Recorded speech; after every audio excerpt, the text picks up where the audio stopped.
One day, he was involved in a traffic accident, and when he woke up, I had been reincarnated as a genius teacher at a magic academy. Named Chris. But whether it was a trick of the gods or fate, this person had a major flaw. In this world where every living being except monsters can use magic, he was an illegal player, someone completely unable to use magic.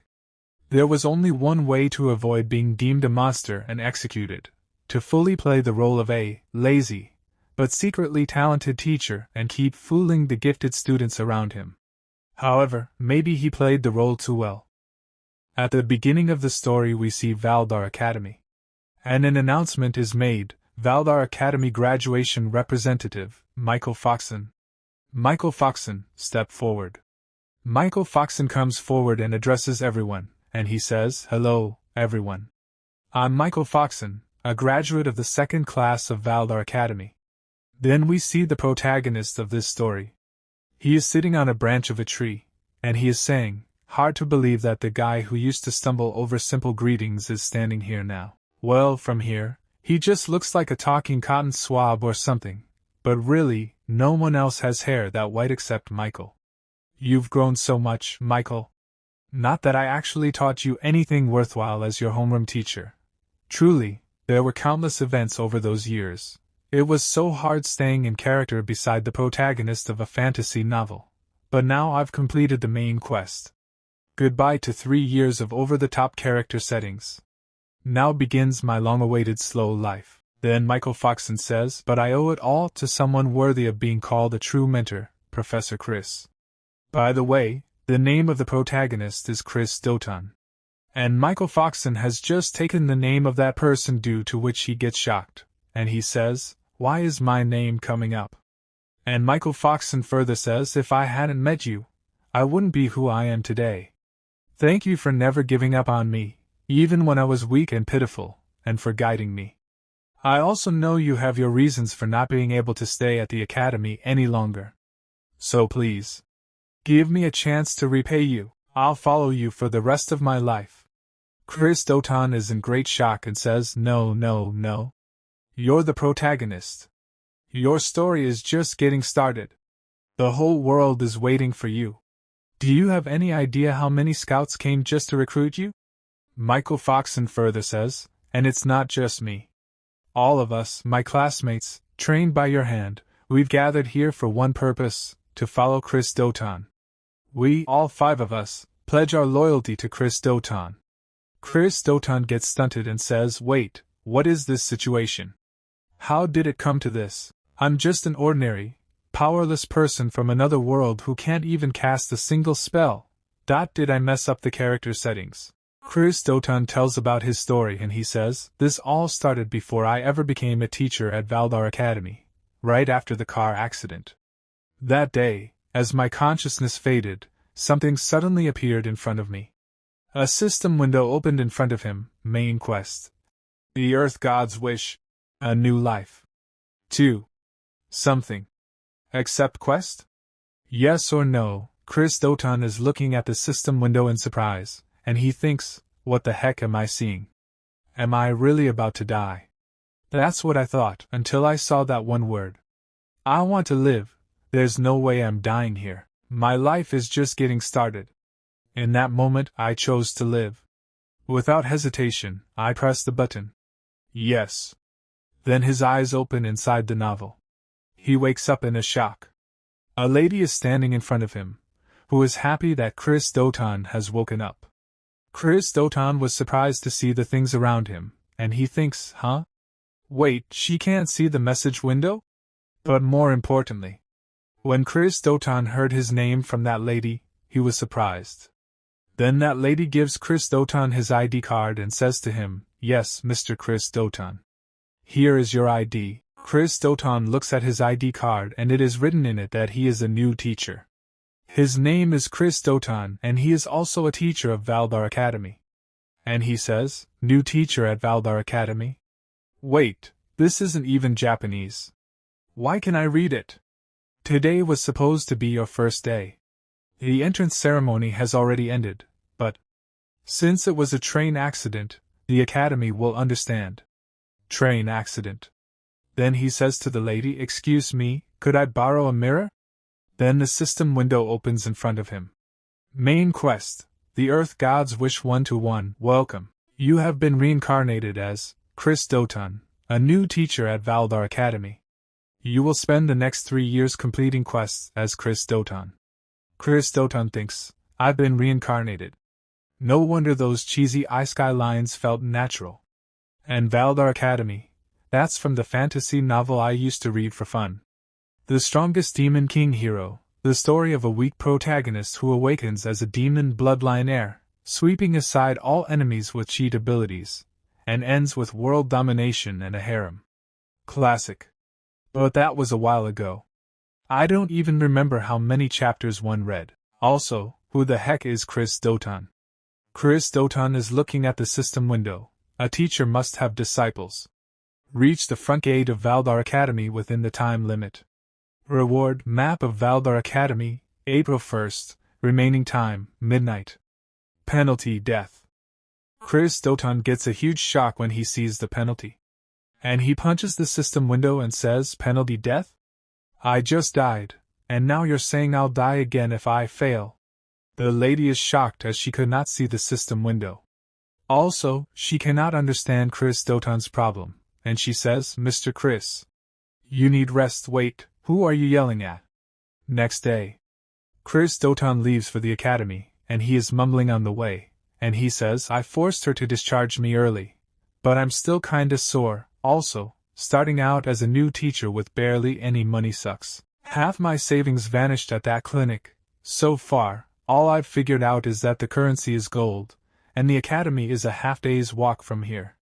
Also, who is Chris, really? Still, I've always wanted to try this." Status window open. And Chris Doton starts looking at his status. Fame, 0/shut-in mage, magic, S/human magic crystal, strength, F/good condition, agility, F/like a snail, defense, F/like a wet sheet of paper. Skill: illegal players cannot use skills. Chris Doton gets a little surprised and says, "What? 3 Fs and I can't use any skills? Okay, stats are one thing, but I can't use magic? And illegal? Did I reincarnate through a pirated version or something? This is bad. Really bad. In this world setting, the only beings who can't use magic are monsters. And I'm supposed to be a teacher at the continent's top academy? This isn't just bad, it's a death sentence. Maybe I should run away? At this rate, my last words are gonna be, can't use magic, but I swear I'm not a monster." But Chris Doton looks at the remaining time, which is just 23 hours 52 minutes and 48 seconds remaining.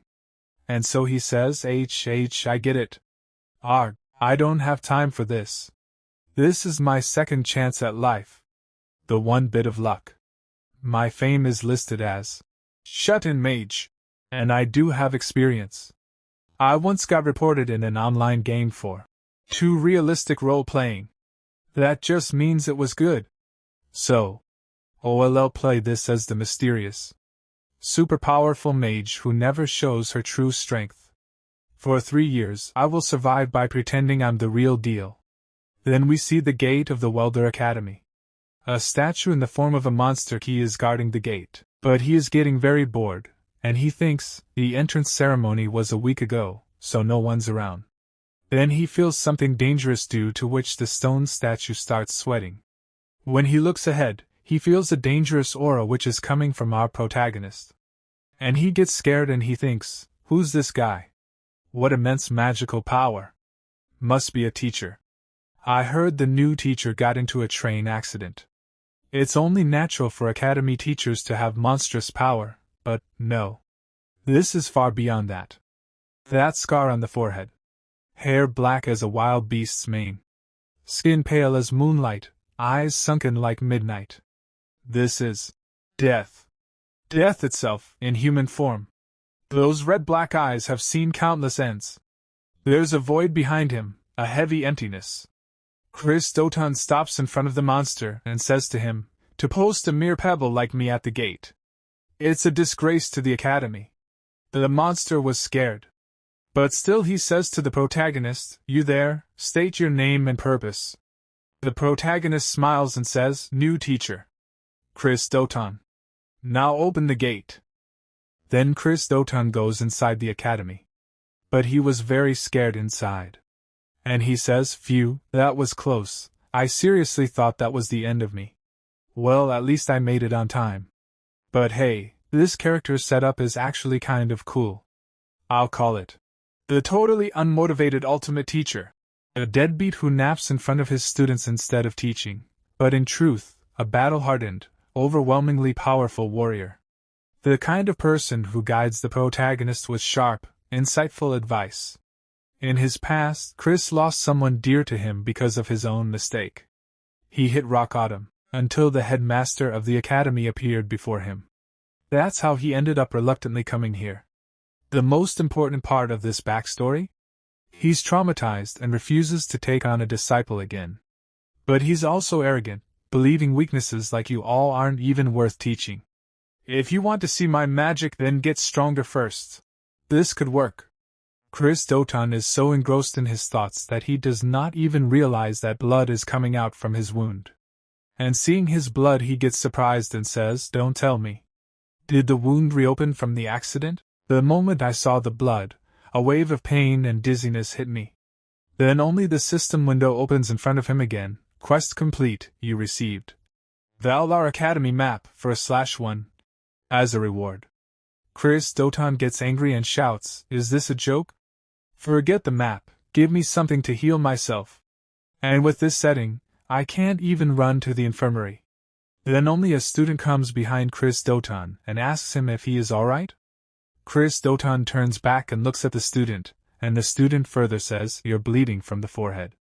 Looks like you're hurt." Looking at the student, Chris Doton thinks, that crest covering his cheek. This boy has a curse power. He's the protagonist of this story, Michael Foxon. He hasn't awakened yet, so his hair is still brown. Nervous and awkward, not a trace of the cheat-level power he'll have later. Still, I can't let my guard down.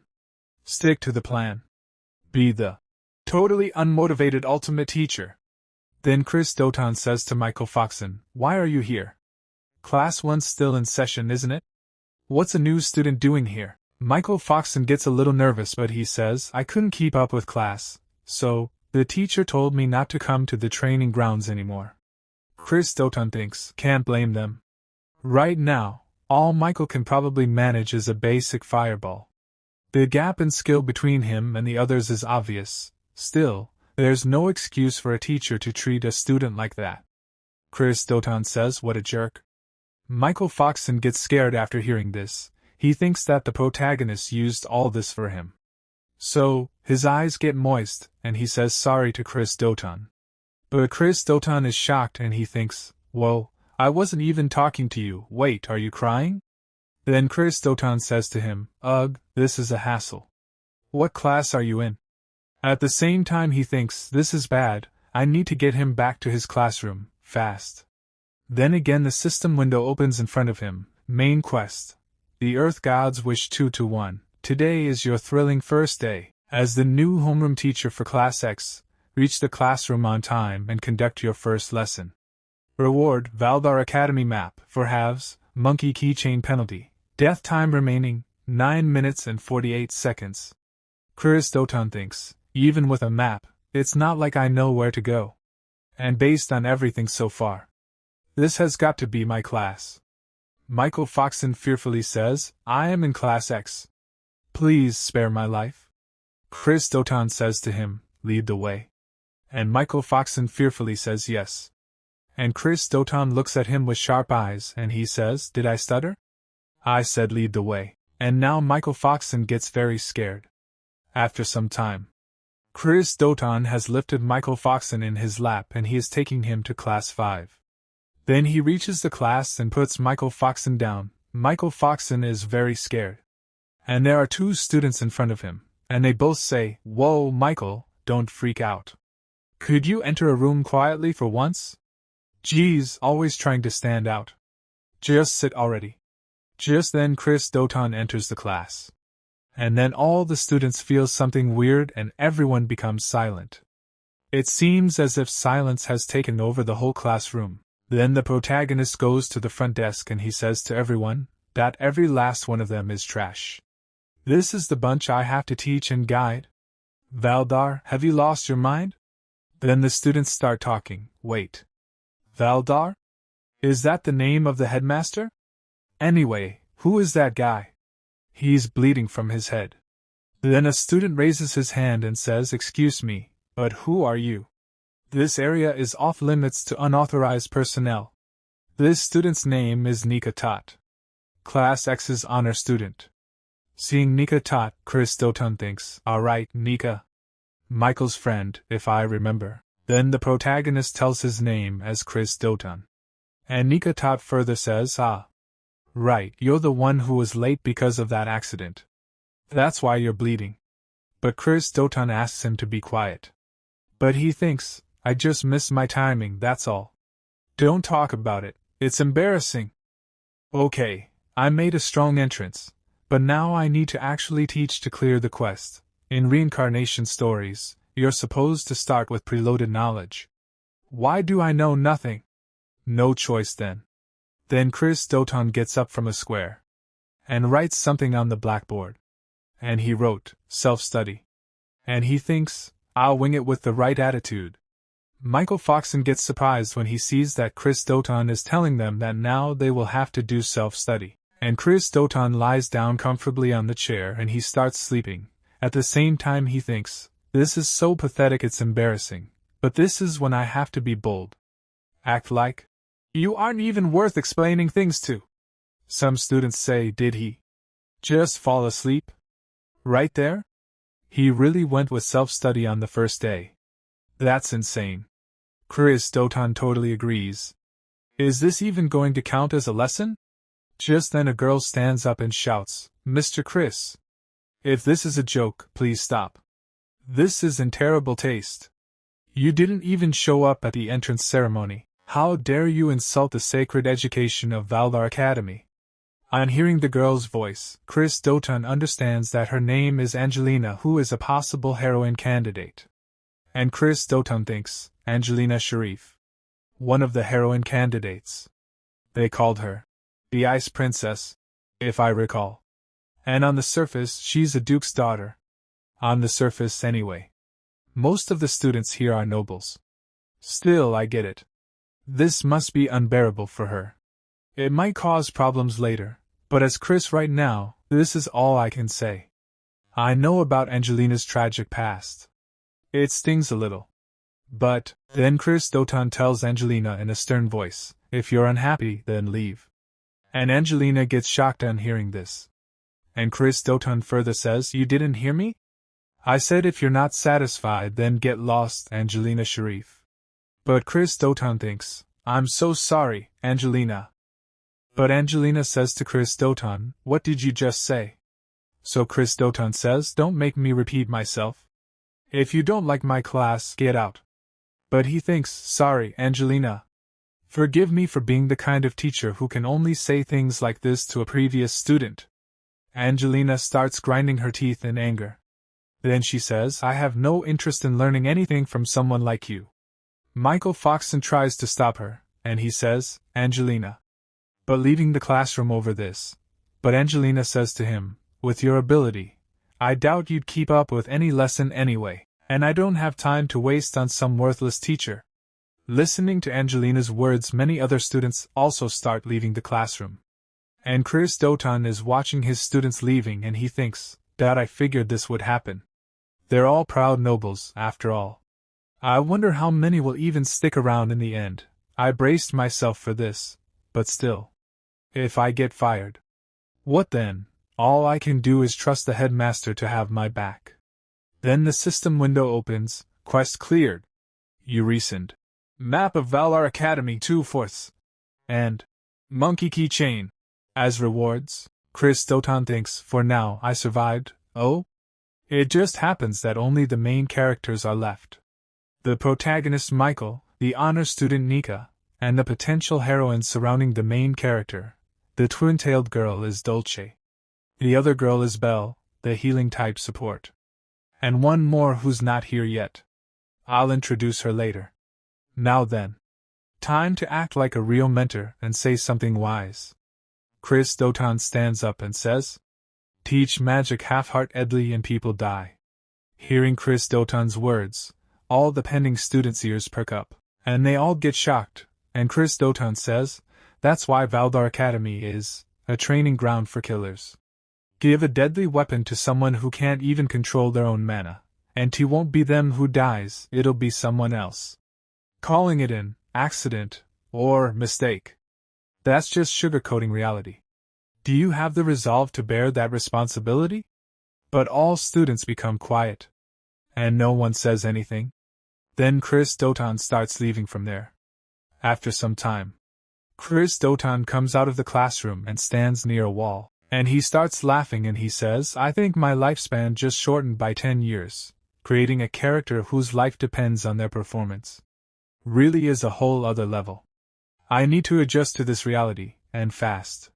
Oh, right. That monkey keychain I got as a reward. What is this?" Chris Doton has a small monkey keychain in his hand and Chris Doton is happy seeing it, and he says, "What the heck? It's adorable. I personally love it, but if Chris carries this around, it'll totally ruin the vibe. I wonder if it has any effects?"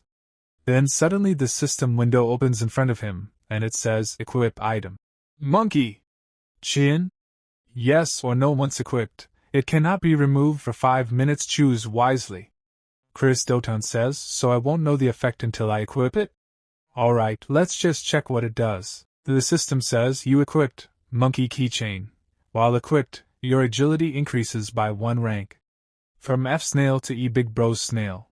And Chris Doton becomes happy seeing this and he says, "An entire rank boost to agility. This is a cheat item. As long as I hide it under my clothes, it's fine. Higher agility means better offense and dodging." The system further tells Holmver, while quicker speech will end with "Key." Example.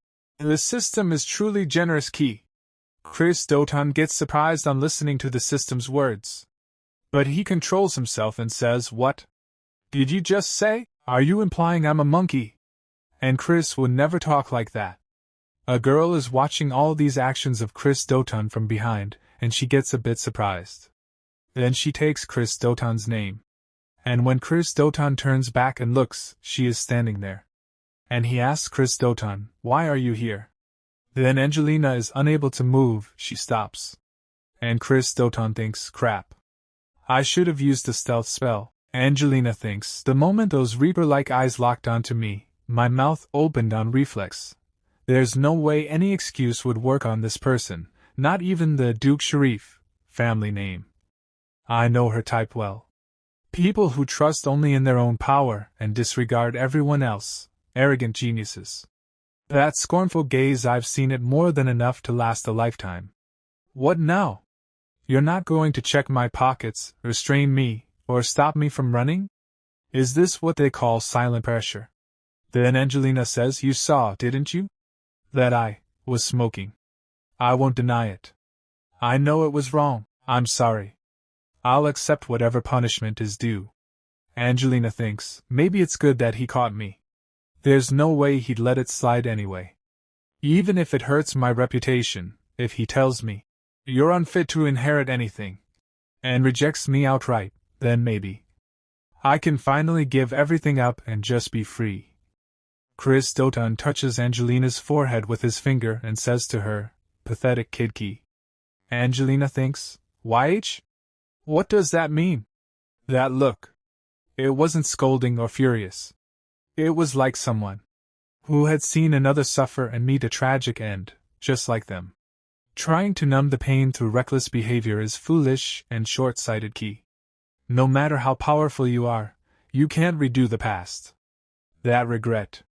That way of seeing echoes of the past in similar moments now. You're just like me. You're human too. So you weren't just some tyrannical generalist after all. Then Chris Doton starts leaving. And Angelina gets surprised when she sees a monkey keychain near Chris Doton. And she thinks, that monkey doll doesn't match your appearance at all. You must have gotten it from someone important, or maybe it's a memento. I'm sorry. for reminding you of something painful, and for acting out of line despite being such an amateur. But Chris Doton thinks, by the way, enforcing a no-smoking rule on campus doesn't fit your character at all, right? Wait, was she able to tell my speech turned into tea? After some time, Angelina comes back to her classroom and sits down. Chris Doton is surprised to see that Angelina is back? And Angelina says that's… don't misunderstand. I was just curious about Belle Fruzia's healing magic, that's all. And Nika Tot gets excited and he says, so, X class now has me, Nika Tot, Michael, Dolce, Belle, and Angelina. That makes 5. It's like a small elite unit. So cool. And Chris Doton thinks, well, the rest of the students all requested transfers out of this class. Dolce says, I wanted to show those useless extras what we're made of, right, Michael? Chris Doton thinks, as expected of Dolce, a real little devil-type heroine. And Belle says, Dolce, don't tease Michael. The teacher is about to explain today's lesson. Face forward. Professor, what will we be doing today? Chris Doton says, well, I guess it's finally time for a real lesson. If I could avoid it, I would. Then he says to the student, today's lesson is field training. And the system says to Chris Doton, main quest, one of the Earth God 1-3, first real tracking mission. Take the X-class students to Vinitz Plains and slay monsters. Complete all objectives within the time limit. Reward. Map of Valdar D, 3/4, rusted sword penalty. You already know, right? Monsters defeated 0 out of 50. Time remaining, 24 hours. After some time, we see the beautiful place. Then a teleportation formation opens and Chris Doton and his students come out from it. And Angelina says, the Vinitz Plains? So this is where the field training will take place. Nika Tot is excited. And he looks at Chris Doton with shining eyes and he says, wow. Professor, we haven't even been given weapons yet, and you're already using teleportation magic? But Chris Doton thinks, no, that wasn't me. We were just in the classroom, and the next thing I know, we were here. What's going on?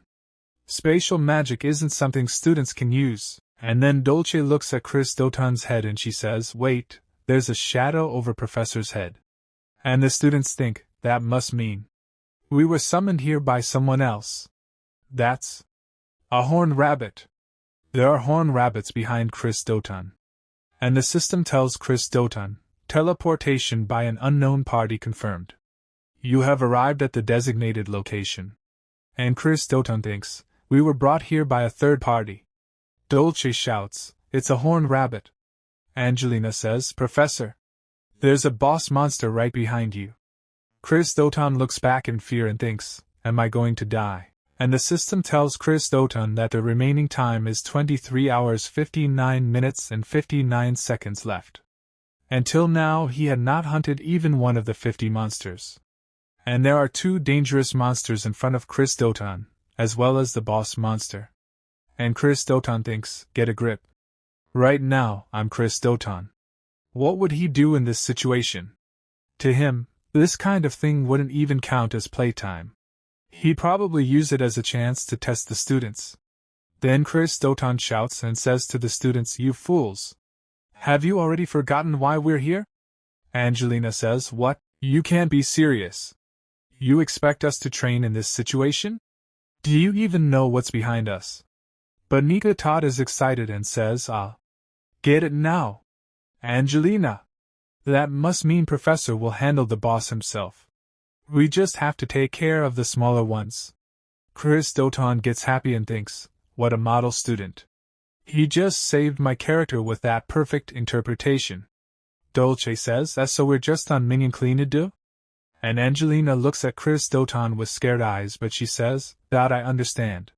You must have a plan. I believe you wouldn't knowingly put us in danger. And Angelina takes out her spear and stands in a fighting posture.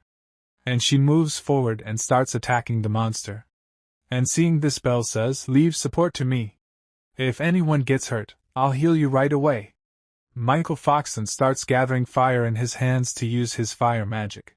Chris Doton is happy to see Michael Foxon's fire magic and he thinks, "Great job, everyone." As expected of the story's main cast and their companions. This is going smoothly. Slowly, all the students together start killing the monsters and slowly the number of monsters killed is increasing.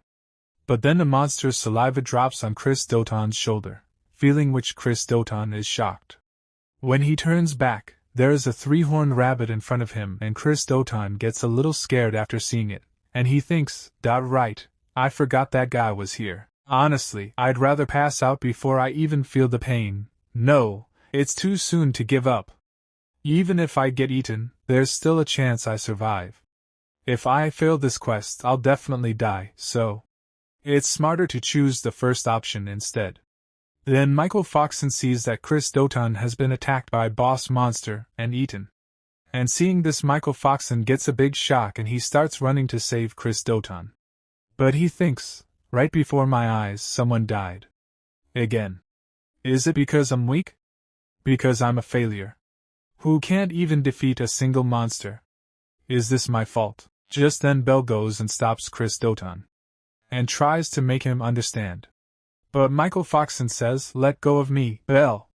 Professor's still over there." But Belle says it's already too late. Professor sacrificed himself for us. Monsters that size get sluggish once they're full. But Michael Foxon says, "No. You're wrong. Belle, you're good at healing magic, right? With your power, maybe we can still save him." But Belle says, "I'm sorry, Michael." And Michael Foxon starts remembering his old memories when he had stopped Chris Doton. And he had told him, I know I have no right to say this. Booty want to be stronger.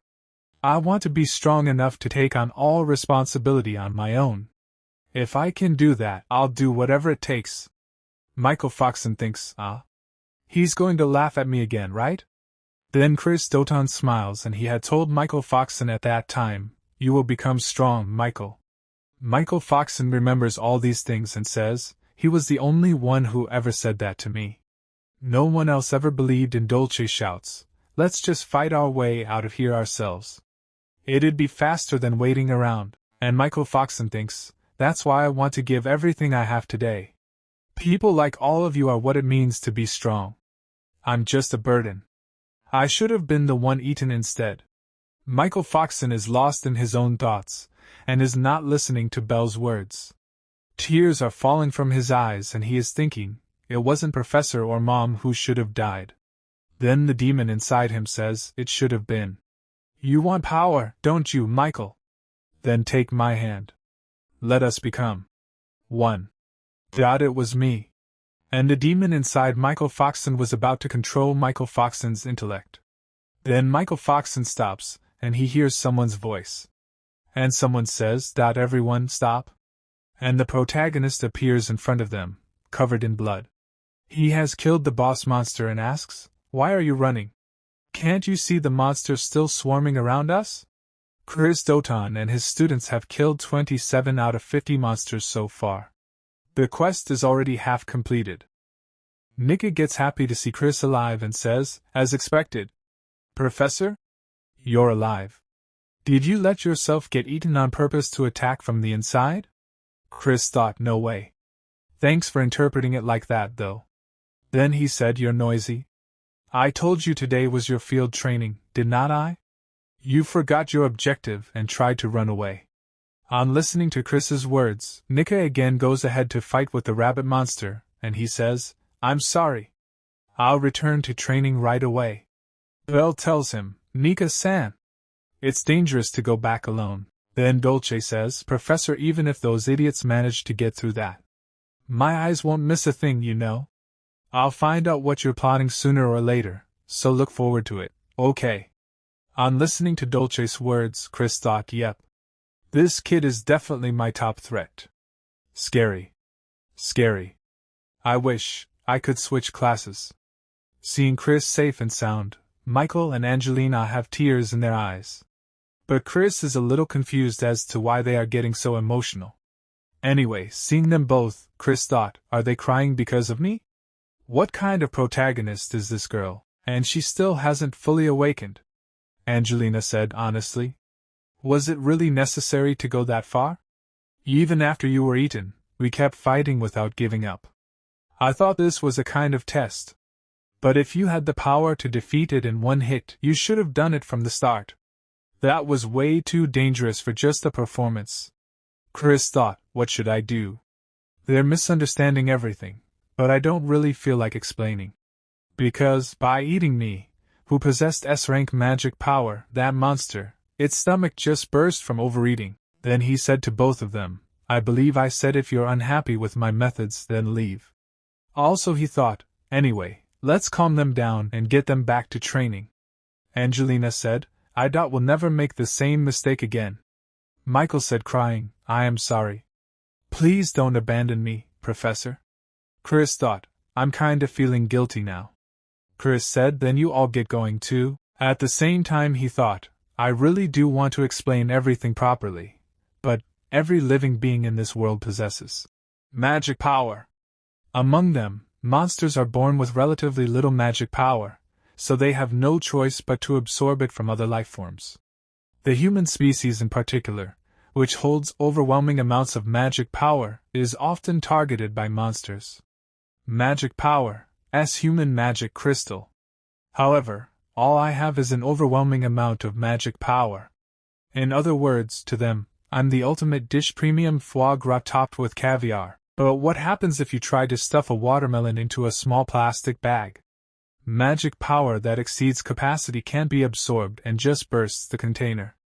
Well, I didn't really think it would go that smooth. Anyway, now that the boss is dead, the small fry would normally come after us. Dolce attacks the rabbit monster using water magic, while Angelina attacks the monsters using birth magic and freezes them. Chris is shocked to see their power level and thinks, but these kids are perfectly in sync even without being taught anything. It looks like I don't need to worry. In that case, at the very least, I need to be able to protect myself. Chris uses monkey keychain, item monkey keychain equipped. While equipped, agility increases by 1 rank. F snail, to big bro E snail. Chris is about to fight the rabbit monster and he thinks, I probably won't need to give the students any more orders, so I'll boost my agility here. But the rabbit monster has more agility than him and Chris barely dodges the punch. But he still gets a little injured and his heart is pounding, and he thinks, hi. If I were still F rank, half my cheek would have been gone. I'm not Umpa Man, you know. The other students are easily killing the rabbit monsters and so far they have defeated 49 out of 50. And Dolce smiles and says, I'm so sorry, I thought I got them all, but it looks like one slipped through. Someone is watching them all from a distance, and he is sitting on top of a dragon, and he says, I can't believe it. I thought it was just a possibility, but it's really Chris, isn't it? Seeing him, Chris thought, who is this guy? He totally looks like he's screaming, I'm the mastermind. With that appearance, wait a second. Could he be the one who teleported us here? The man comes down and says to Chris, where have you been and what have you been doing all this time? How long has it been since I last saw that beautiful face? Do you know how much I've wanted to see you? Chris is a little confused. He thought, wasn't he wearing a hood to hide his identity? And what's his relationship with Chris? That's the look of a maiden in love. Chris tries to remember who is the man standing in front of him. His students are also surprised and they also want to know who that man is. Chris thought, you've got it all wrong, everyone. I seriously have no idea who this guy is. The man says, what's the matter? Aren't you happy to see me? If you're still mad about what happened back then, I'm sorry. Chris thought, what are you talking about? And where did Chris even meet this guy? Ah, no good. I have to pretend to be Chris, for now. Michael calls Chris from behind but Chris does not reply. When Michael sees Chris's serious face, they become a little cautious, and they think that man is dangerous. It's the first time I've seen a professor be so cautious. Michael thought, on top of that, he commands monsters like they're his own children. Could he be the one who unleashed the rampaging horned rabbit? And the man said, I thought someone had killed my precious darlings, but to think it was Chris. Michael thought if it weren't for the professor, I'd have been killed without a word. The man said. The master said he wanted to check on the young master's progress. I was thinking about killing one of his friends right in front of him, but I never expected you to show up. Try to see things from my perspective too, okay? Chris's students get scared after hearing the man's words, but Chris asks them to remain calm. And the man further says, "You're the one who ruined my mission, so why have you been quiet all this time?" Well, I guess making excuses wouldn't suit you anyway. Michael thinks, Professor. Despite having such a face full of murderous intent, why do you just accept it without fighting back? Could it be because we're here? You can tell how furious that person is just from their aura alone. It's difficult even for Professor to defeat that person while protecting us. It's frustrating. I'm still nothing but a burden to the Professor. With my current power, I can only manage to finish off monsters that are already near death. Then the man says to Michael, "You're just following the Master's orders too, so I won't get in your way." But if you smiled and said, "Good job," to me, it would lift my spirits. Michael thinks, but that person also seems to care deeply about the Professor. No, but look at Professor's eyes. This is just his selfish form of courtship. The man says, "If it's difficult, I'll set things up for you. You've always praised my face for being beautiful, after all." But then Chris summons the sword and points it at the man's neck, because of which the man gets surprised. Michael was nervous because Chris took action and placed the sword on the neck of that stranger. And he tries to understand what just happened.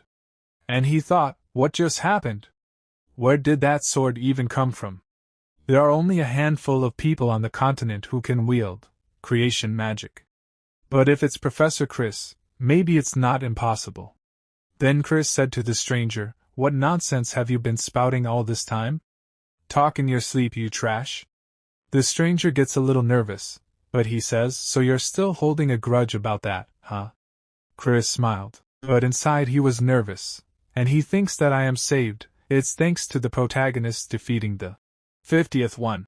I can't tell you how much I wish for it in my heart. I was praying that even just one of those lying on the ground would be finished off. A little while ago.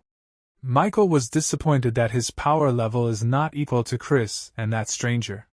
So he was sad, but he did the right thing by killing a monster.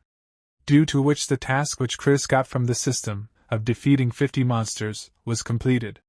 Due to which Chris got a reward from the system, and the system tells him, as a reward, you have obtained Map of Vital Academy, 3/4, and Ancient Sword. Remove the monkey key holder, and equip the rusty sword. And as soon as Chris gets the ancient sword, he asks the system to equip it quickly. And the rusty sword gets equipped. That is why Chris had the rusty sword in his hand, and he placed the sword on the throat of that stranger. And the system tells him about the rusty sword, which can cut through most things. Usable durability, 3/3. Chris says thanks to Michael, and he thought, thanks to him, I somehow managed to protect both my life and my dignity. Well done, Michael. Then the stranger said to Chris, doesn't seem like you're in the mood to talk today, so I'll come back another time. If you ever need help, you can always contact me through the master. But Chris said to him in harsh words, if you don't want your mouth torn open, then disappear already. But he thought, I'm really glad you quietly backed off. Then the stranger goes away from there. After he left, Michael looked at the students, and all the students were scared. Dolce said, man, I seriously couldn't even breathe. I ran out of mana. Michael asked if she is okay? But Chris does not answer him. He tells Angelina, send a messenger to the Angelina Academy. Tell them we need a carriage for our return. Angelina said, understood. In that case, I wish we had called for reinforcements sooner. But Dolce said, if only the teacher used spatial magic, it would have been over in a flash. Chris did not answer Dolce's question. Instead, Michael said, Miss Dolce is just tired, and maybe she wants some time to think about things. Hearing Michael's answer, tears came in Chris's eyes, and he thought, I'm really glad you were here today, Michael. Then, all members of Class X returned safely. The next day, Chris is completing his daily routine, but he thought, starting off hard, What kind of life has Chris lived up to now? I thought about it on the way back. That bandaged guy is probably the character named Maria. But there aren't many who can create chimeras or control monsters. There was no visual description of them in the original story, being followed by someone that obviously shady. I can only sense trouble coming. What Chris had thought happens exactly like that. There is a man in front of him, seeing whom Chris is confused. By the way, this character's name is Eugene, who is the homeroom teacher of Class Y. And he said hello to Chris and said, "You haven't had lunch yet, right? I did not see you in the cafeteria." Chris thought, looking at Eugene, alright. Him too. What happened during this field training was so abnormal that the students of Class X were summoned immediately by the principal. However, for some reason, the principal's decision was to reinforce the defense magic circle and to impose a gag order regarding the incident. And also, one person was assigned to monitor me. It's this narrow-eyed teacher. The principal probably realized the person who approached me was part of the Demon Lord's army. And since there's a chance I'm colluding with them, he assigned this guy to watch me. Over a decade ago, the Demon King was defeated by the Holy Emperor and is believed to have vanished from this world. But just like in every fantasy cliché, he's been lurking in the shadows, scheming his resurrection. The protagonist holds himself back and takes revenge on them. That's the premise behind the strongest Demon King hero in this story. I'm in a tricky position, caught between the principal, who's on the Holy Emperor's side, and the Demon Lord's army. If I get on this guy's radar, I'm seriously screwed. Eugene asked Chris, "What do you say? Want to have lunch together?" But Chris said, "You've been babbling non-stop. You're such an eyesore, so disappear already." Eugene said, "I see. Was my voice too loud? Then, how about this volume? I actually get told a lot that I have a nice voice." Seeing Eugene's weird antics, Chris gets very angry inside, but he controls his anger and thinks, "Ha! Is this guy a pervert too? Everyone around me likes this or what?" And Chris said to Eugene in harsh words, "I said shut that mouth of yours."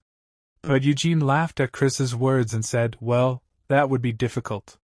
"Well, that would be but if you were to cover them with your own hands, teacher." Chris said, "Shove your own fist in your mouth." Then Chris gets a new quest by the system. Wish of the Earth God 1-4. Building relationships with fellow teachers is also important.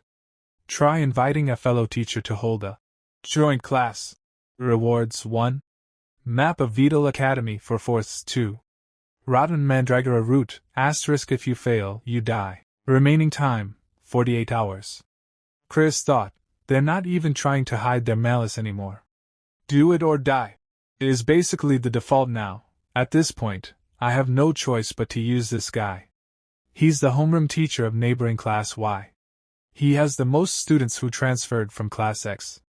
But how am I supposed to bring up something like that while staying in character? It's not like I'm a tsundere character. No, wait. The quest says to hold a joint class, but it doesn't say we have to become friends. In that case, there's no need to force myself to act nice. Then Chris said to Eugene with a serious face, "Hey you. Because of you, I wasted 5 whole minutes of my time. I'd love to make you pay for that right now, but may my master come to love many more things. If that happened, that child would end up sad." Chris felt a little cringy while saying all this and thought, ugh. Even though I made this backstory myself, it's so painfully cringy. Chris continued and said, "If you want to get close to me that badly, let's have a match. The trash you were teaching and the scum I raised. We'll see who is better." At the same time he thought, of course he wouldn't refuse. The principal ordered him to approach me and to extract information that altered all. Eugene asked, "Do you mean a match between our students?" Chris said, "If I win, don't ever show your face in front of me again." Eugene thought for a while and then said yes. And smilingly said, "You come up with surprisingly fun ideas. Then if I win, will you treat me to a meal?" Chris thought, why is he so obsessed with food? It's such a mystery. Then he said, "There's no chance you'll win?"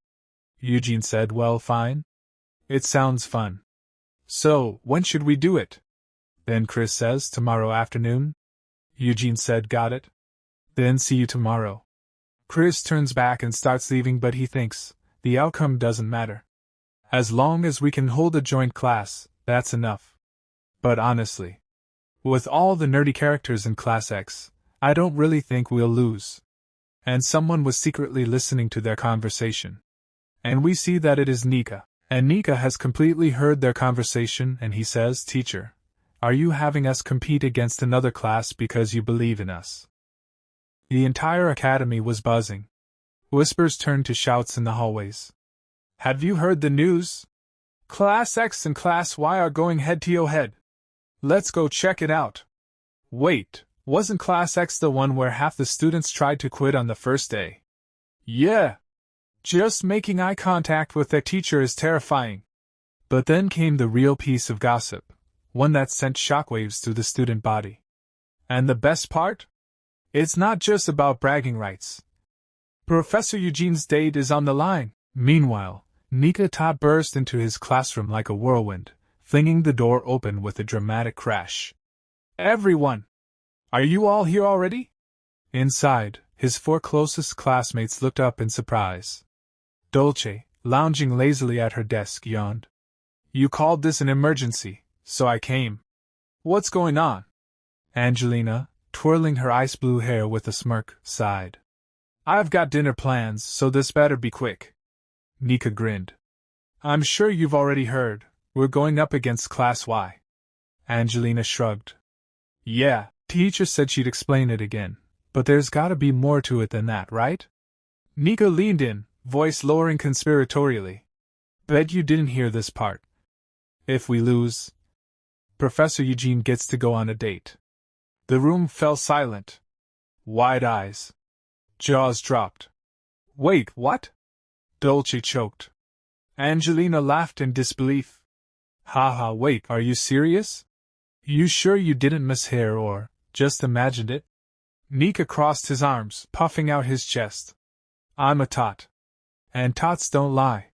I overheard them myself. They were talking about it." Michael, usually quiet, perked up. A date? With our teacher?" Dolce added with a teasing grin. "I mean, technically eating out with someone of the opposite sex is a date, right? But this is the first time anyone's heard anything like that about Professor Eugene." Angelina mused aloud. "True. I always figured he was more of a lone wolf." Nika slammed his fist into his palm. And then Professor Chris totally snapped, said if Class X wins, don't ever show your face again. That means Professor Eugene believes in us. We gotta go all out and make him proud. So basically, we can't lose, understood? Michael's eyes blazed. Okay, I am curious about the date. But there's no way we're losing to Class Y. We can't let the professor down. Angelina laughed, watching Michael's fists start to spark. Whoa, your fists are literally sparking, calm down. Meanwhile, Professor Chris stood by the training grounds, watching students gather. She sighed. This whole date thing's gotten way out of hand. Across from her, Professor Eugene approached with his usual unreadable expression. Chris eyed the difference between their classes. Just look at that numbers gap. There's no way this is balanced. Eugene spoke first. Are you familiar with the match format? One-on-one duels. First team to 3 wins takes it. Chris scoffed. Humph, what a hassle. Wouldn't it be faster to just let them all brawl at once? Eugene shook his head. It's too early to teach them team battles. Chris raised a brow. Oh? My students already pulled off combo attacks without blinking. That main character buff is ridiculous. Now then, choose your first fighter. Chris didn't hesitate. No need to overthink it. I've trained them well. Just level up and smash them down with brute force. Nika taught. Nika saluted, grinning ear to ear. Yes, sir. I'll return with victory in hand. Victory or death. Chris deadpanned. You don't have to go that far, it's just a match. At the arena, the referee raised a hand. First match, Nika Tot vs Serena Gale. Whoever hits 0 first loses. Match ends immediately at that point. Fighters, take your positions. 3, 2, 1. Begin.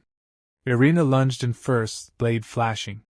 Nika inhaled deeply, and in a flash, his sword lashed out in a clean arc clang. Irina's sword flew from her hands and she skidded back, dropping to a knee. The crowd gasped. Referee. Class X's Nika Tot wins the first round. Nika jogged over to Irina, offering his hand. You okay? Here, I'll help you up. She gritted her teeth but smiled. I'll win next time. Chris's eyes widened. What the? Why isn't anyone else shocked? She overheard the other teachers chatting. Not bad.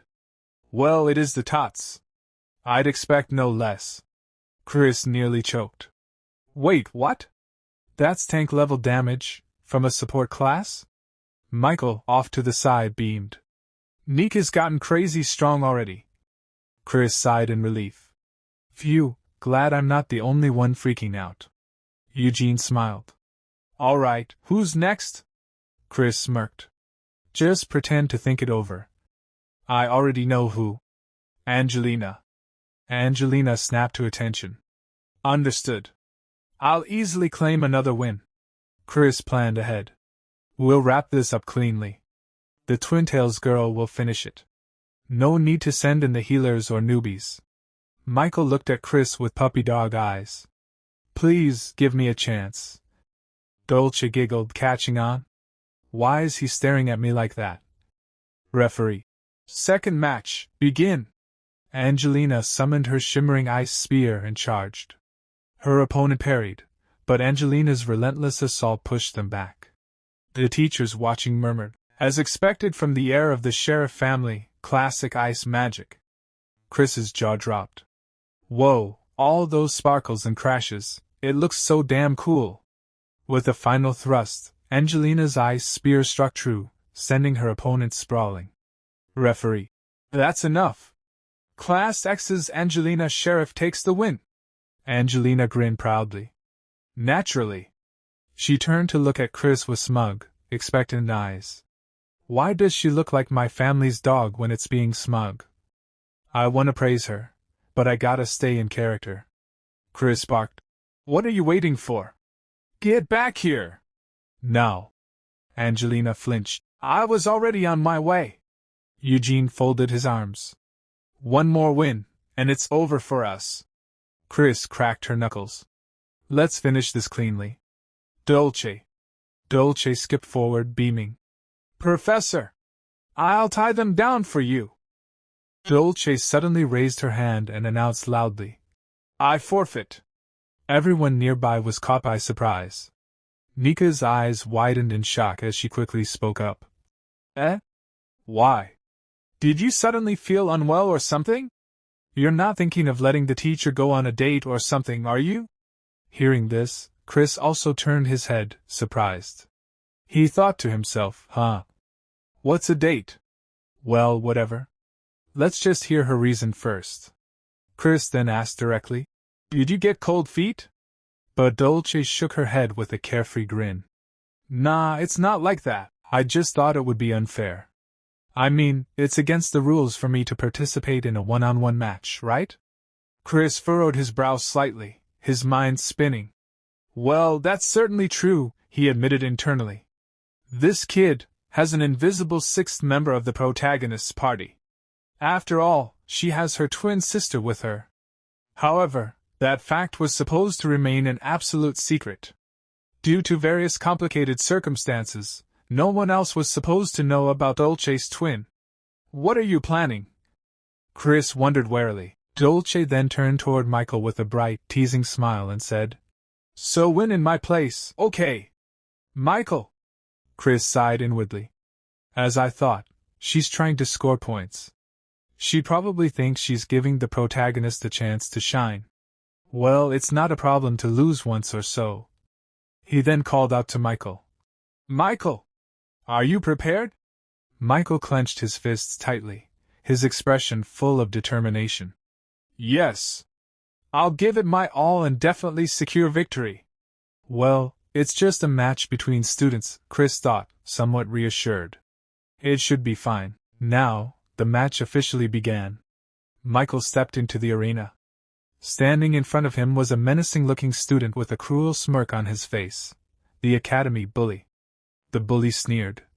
"Hey, Michael, you cursed, disgusting commoner. You should be grateful that I'm your opponent." The moment Chris saw that student's face, his eyes widened in horror as a cold sweat ran down his back. "Oh no. I forgot. There are mob characters who bully the protagonist." The bully stepped forward, provoking further. "Hey, don't just stand there silent. Say something, will ya?" But Michael remained silent, his face stiff, unable to respond. Chris clenched his fists. It can't be helped that there are characters who provoke the protagonist in this setting. But now is not the time. The bully, sensing Michael's hesitation, grinned maliciously and delivered a cruel, unforgivable blow. "How does it feel to come to the academy after killing your mother, you piece of trash?" Michael's entire body tensed, his expression twisted in pain and anger. A sharp headache struck him. "Don't say that," he managed through gritted teeth. Chris's nerves were on edge. It wasn't just his magic power that increased after that incomplete awakening the other day. That was something different from an awakening. A concerned teacher nearby leaned in and asked, "What's wrong? Are you okay, kid?" Michael gritted his teeth harder, glaring at the bully. "No good. Quickly run away," he warned in a strained voice. Seeing Michael's condition rapidly deteriorating, Chris's heart pounded. That's a sign of going berserk. But the foolish bully ignored him and scoffed. "Huh? What are you saying? Just stay still. I'll take you down in one hit." Chris could feel his nerves fraying. This is bad. Now's not the time to worry about character roles. Without hesitation, he shouted loudly to the entire arena. "Match cancelled!" But it was too late. A dark, ominous energy began pouring out of Michael's body, surrounding him like a thick, malevolent fog. The evil aura grew thicker and thicker, crackling in the air. Teachers and students alike stared in horror. Chris's face went pale as fear gripped him. It's over. He's completely turned into a monster now. The sinister, demonic presence around Michael intensified. His face twisted, his real, monstrous side, hidden beneath his usual gentle appearance, was now visible to all. A collective scream echoed across the arena. "Monster! Monster!" The students panicked and began shouting in terror. The bully who had mocked him earlier was now trembling in fear, his voice quivering as he pleaded. Please! Help me! Somebody!" Michael's monstrous form slowly stepped forward toward the bully, his eyes glowing with hatred.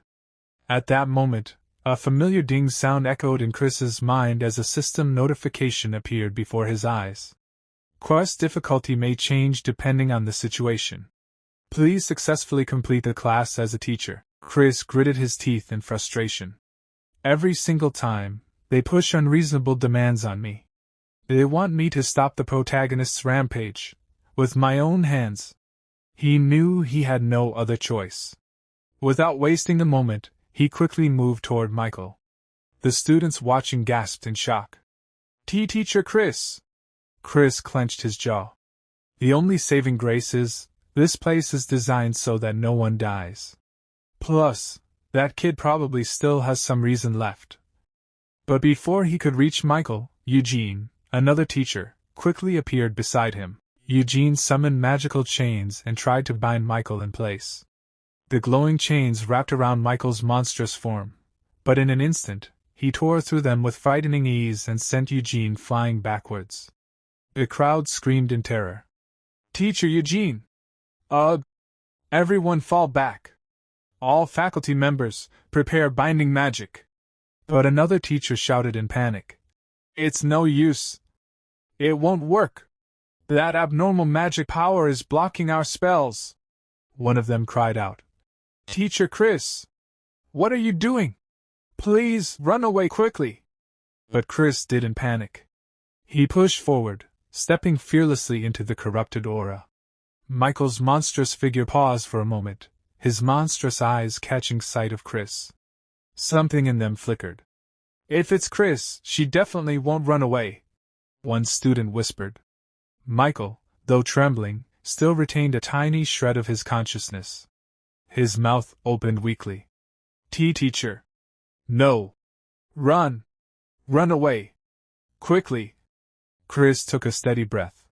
I almost broke character from being too scared. But I can't give up here. He still recognizes my face.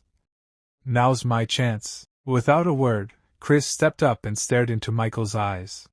Michael's body stiffened as he began to sweat nervously. In an instant, Chris lashed out with a swift kick to Michael's knee, causing him to buckle. He grabbed Michael by the collar and pulled him in close, his gaze fierce and unwavering. He spoke with a voice like steel. Is this the strength you desire? It doesn't matter what fate you bear.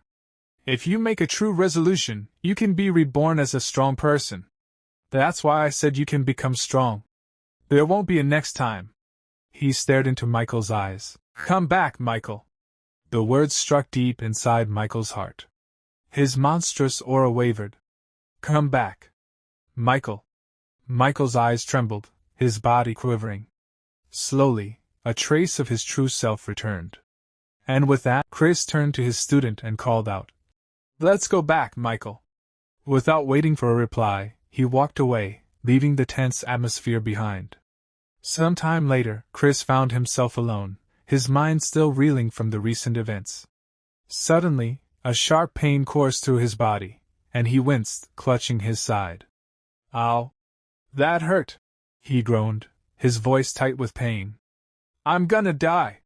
That's totally right? Just then, a familiar chime sounded, and a translucent system window shimmered into existence before him. Quest completed. You received the Dalua Academy map for 4th Rotten Mandragora route. The map has been updated. Location detection feature unlocked. Rotten Mandragora route. Consumable. Effect: recovery speed increased by 200%. Side effect: Wish of the Earth God. You've completed all of Chapter 1 of the quest.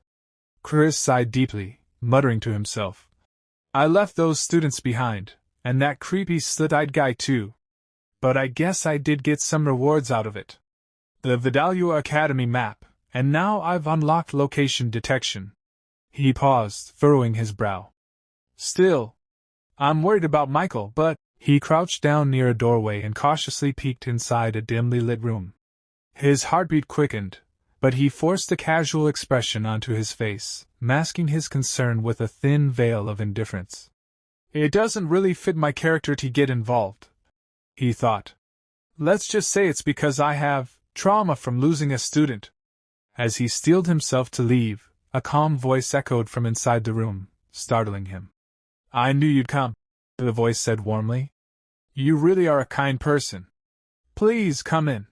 Chris's eyes widened, recognizing the voice. He stepped inside, where Eugene awaited him with a faint smile. That was a reckless move, Chris scolded, his voice sharp, though not entirely devoid of concern. Eugene let out a short laugh. Ah, so you noticed? He replied, a glimmer of amusement in his eyes. Chris's gaze narrowed as a memory surfaced. Come to think of it, when he jumped in earlier, he didn't cast any defensive magic, did he? Did he really go in with just his body? Is he seriously that dumb? Eugene, as if sensing his thoughts, shrugged nonchalantly. I was confident I wouldn't die, and if it let me earn a favor from you, it was a small price to pay. So, about our bet. Eugene continued, his grin widening. Technically, Class X has more wins. Chris shot him a deadpan stare. Obviously you lose. Eugene feigned contemplation for a moment, then burst into laughter. Then how about this? I'll treat you to celebrate your win, Professor. Chris folded his arms. Aren't you forgetting the conditions of the bet? Eugene winked. Well, I hit my head, so I might have forgotten. With a scoff of disbelief, Chris turned to leave. I'm done with you. Behind him, Eugene called out cheerfully. It's a personal invitation, so contact me anytime. Once outside, Chris let out a long, exhausted sigh. What the hell is going on? Was this a dating sim or something? How did it come to this? Before he could gather his thoughts, the system window popped up again with a crisp chime. From Chapter 2 onward, the route will branch based on player choices. Tap a choice to view route details. Route 1, Demon King. Route 2, Holy Emperor. Route 3, none of the choices. Chris squinted at the screen. What kind of choices are these? And why is there a tiny heart icon on the side? He tapped the explanation button. Demon King Route. You've infiltrated Vidalia Academy as a spy for the Demon King. Your mission is to recruit Michael Foxon to the Demon King's side and conquer the world. Characters on the Demon King's side will be friendly. Characters on the Holy Emperor's side will be hostile. Chris grimaced. Turning the protagonist into a demon army member, huh? He switched to the next explanation. Holy Emperor Route. You've betrayed the Demon King and decided to raise new talent at Vidalia Academy. Your mission is to make Michael Foxon swear loyalty to the Holy Emperor and stop the Demon King's resurrection. Characters on the Demon King's side will be hostile, characters on the Holy Emperor's side will be friendly. So you raise Michael as a Holy Knight instead, Chris muttered. Then came the final option, none of the choices. Seriously? Indecisiveness gets you hated, you know? Not recommended for the incompetent. Characters on both the Demon King and Holy Emperor sides will be hostile. Chris sighed, rubbing his temples. So I have to pick a side? Well, yeah, it's safer to belong to a group if you want to survive, but if I choose the Holy Emperor route, I'll have to deal with fanatics like Maria. And if I pick the Demon King route, that perverted slit eye will turn against me, right? I hate both of them. After a long pause, Chris jabbed his finger at the final option. Yes, there's only one choice. Route selected. Good luck. No turning back now. Chris drew in a deep breath and thought to himself, I don't regret this choice. The flap of a butterfly's wings can sometimes stir up a storm. Wait, just a sec. I'm a legitimate main character, right? So why am I getting kicked out of my workplace? The next day arrived too soon. Professor Chris, a staff member called out.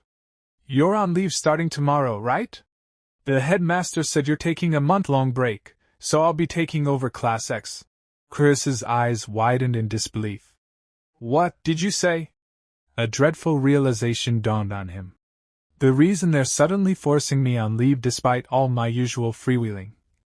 Holy Emperor side characters grow suspicious of you. Could this be because of the route I picked? A quick check of his status confirmed it. Route, none of the choices.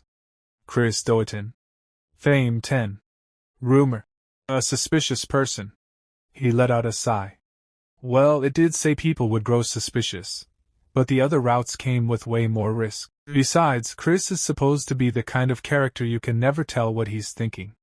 Didn't think I'd get kicked out though. The Demon King route is out of the question, and the wording in the Holy Emperor route, swear loyalty, bothers me. Fanatics show up in the original story too, and there's no guarantee Michael won't become one. And thanks to this damn setting, I can't even beg them to let me undo it. Let's just treat this like a nice vacation. Then, another system notification appeared before him. Wish of the Earth God. 2-1. Did you know? It's almost time for Parent Observation Day. Chris paled. That's news to me. The system continued mercilessly. The students' parents are dying to know how their tuition money is being used. As a professor living off their money, it's your duty to make Class X's Observation Day a success. On failure, 72 hours 00 minutes. Chris clutched his head in horror. You've got to be kidding me. Elementary school? I mean, can I even teach a class that's presentable? No, more importantly, right now I'm... He stared blankly ahead. Becoming an NET. A determined look crossed his face. This isn't the time to be calling it a vacation. I will return to work within 72 hours. For the sake of my survival. A while later, Chris's students were all seated in their classroom. Michael, surprised, turned to Bella and asked, Master's on leave? Bella nodded and replied, Yes, it seems a temporary master will be assigned for now. I don't know the reason though. Dolce scoffed. He probably got fed up and bailed. Honestly, he was never the kind to be tied down by teaching. I bet he just got sick of us. Angelina glared at her and scolded. Stop it. It's cowardly to badmouth someone when they're not here. Michael grinned. Saying that with a face like yours isn't very convincing, princess. Angelina's eyes welled up, on the verge of tears. What's wrong with my face? She snapped. Bella tried to ease the tension. Maybe he just needed some rest, or perhaps something unavoidable happened. At that, Nika suddenly stood up. That's right. Master took responsibility for the recent incident. As soon as Nika blurted it out, Bella smacked him on the shoulder, forcing him back into his seat. Both Angelina and Bella then glanced toward Michael, who was unnervingly quiet. His expression was heavy, and it was clear something was weighing on his mind. I knew my rampage made the master get summoned all over the place, but I thought it was all resolved with the principal's sealed order. Did the master take responsibility in my place? If a person truly resolves themselves, they can be reborn as a disciple, and yet I haven't even thanked him. Michael muttered under his breath. I have to do something. And then suddenly he shouted. Definitely, I'll bring master back. Meanwhile, Nika came sprinting down a hallway, throwing open the door to a teacher's room. Temporary master! It's urgent! Please convey my message to the principal, the teacher sighed. Sanai-kun? How many times have I told you, my name is... There's no time for that. Nika interrupted. Michael's about to lose control. The teacher pressed a hand to her forehead, muttering to herself, how many times has it been now? I only took this job because all the students here come from influential families. But they never listen to anything I say. How long is this ridiculous farce going to continue? She spoke aloud. Another rampage, huh? Fine, let's go. Back in Class X. As they arrived, the teacher wordlessly stared at Michael, who immediately launched into exaggerated acting. Something inside me is about to explode. Dolce, helping with the theatrics, tugged at Michael's clothes and muttered. That's not nearly dramatic enough. Put some real passion into it. Come on, strip off those clothes too. Bella, joining in, reassured them. Don't worry, I'll heal any injuries. The teacher watched their antics and thought grimly, what terrible actors. Finally, she said flatly. Michael, if a student starts going out of control, a spell triggers an alert to the faculty. By the way, there's been 0 alerts so far. So no problem, right? Michael paused. I see, sorry. But Nika wouldn't give up. Only Master Chris can calm you down, right? Are you giving up already? Master will come back to stop you. The plan can't fall apart now. The teacher thought bitterly, Chris. What's so great about that rude man? I'll just have to endure this circus until Parent-Master Day. As long as I stay on good terms with their powerful parents, I'll be fine. But what the temporary teacher didn't realize was, after this ridiculous act, the students would stir up even bigger trouble. At another place, at an inn called Frog's Rest, the innkeeper was cleaning glasses while keeping a wary eye on Chris. 50 years running this place, and I've never had a guest like him. At first, I thought he was just a shady traveler, but he's been sitting there for 3 hours straight. Scowling. Drinking top-shelf wine, taking over the entire floor. The atmosphere's so heavy, no other customers will even approach. What is this presence? Is he the demon lord in disguise? Is today the day this inn gets destroyed? No, surely not. Just then, another customer arrived. The innkeeper quickly welcomed him, but when he got a proper look, his face stiffened. It's Duke Sharif? Angelina's father? The innkeeper's heart pounded. And if that wasn't enough, another figure stepped in behind the Duke. It was Natasha Tot, Nika's mother. Honestly, she scolded. I told you not to take off your hood. See, you've left everyone speechless. The Duke replied calmly. Tot, I don't recall making any seductive advances. Natasha smirked. I didn't say anything about seductive advances, did I? You're well aware of how good-looking you are. The innkeeper's body trembled with fear. And before he could recover, a gruff voice cut through the room. Shouldn't getting rooms be the first priority? My head's pounding for the first time in years. The voice came from a short, red-haired man, Henry Bright, Dolce's father. Finally, someone normal-looking, the innkeeper thought with relief. Henry spoke.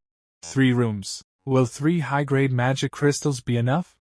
I've been shut away in the magic tower for 80 years, so I'm out of touch with current rates. When the innkeeper saw the sparkling magic crystals, his jaw nearly hit the floor. T3 high-grade magic crystals, those could buy several inns. And did he just say 80 years? Oh gods, what day is it today? Just then, Natasha's gaze shifted toward the corner where Chris sat. Bright, she said cautiously. There's something I've been wondering about. She stepped forward, unsheathing her sword and pressing it to Chris's neck. Your killing intent has been leaking since earlier. Do you have business with us? The innkeeper nearly fainted from fear, and the other's attention snapped toward Chris. But Chris remained calm, sipping his wine. Then, with a dark, growling voice, he muttered, Get lost, unless you want your head bashed in. Natasha grinned. Oh? Is that so? Maybe your head'll fall off first. The tension between the two flared dangerously. Neither side willing to back down. The innkeeper forced a smile and thought, I'm quitting the inn business. Chris's hand shook as he still held the bottle. He thought to himself that none of this made any sense. All he had done was come downstairs to escape a cockroach. He was sick of the ticking clock in his room and just wanted a quiet drink. Then came the bartender's cheerful welcome, followed by them, Sharif, Tot, and Bright. The Duke of the Knights. The head of the Mage Tower. Why were they here? Then a terrifying word blazed through his mind, parent meeting. No way. His stomach twisted. This is too sudden. I'm not ready. They won't recognize me, right? He stayed in the corner, hoping to vanish into it like a roach. If he kept quiet, maybe they'd leave. But life never let him off easy. Natasha's gaze turned to him. She said his killing intent was still rising, and that his presence alone was suffocating. Chris didn't blink. He knew if he looked away, he'd be dead. This wasn't just anyone, this was Natasha Tot, the famed Red Knight, mother of an honors student, and one of the kingdom's most elite warriors. Her eyes dropped to the sword at his hip. She asked why he hadn't drawn it. Was it just for decoration? Chris panicked. When did she notice my sword? That blade could only be drawn 3 times in total. He couldn't afford to waste one now. Then it clicked, she was a knight. If he didn't strike first, she wouldn't either.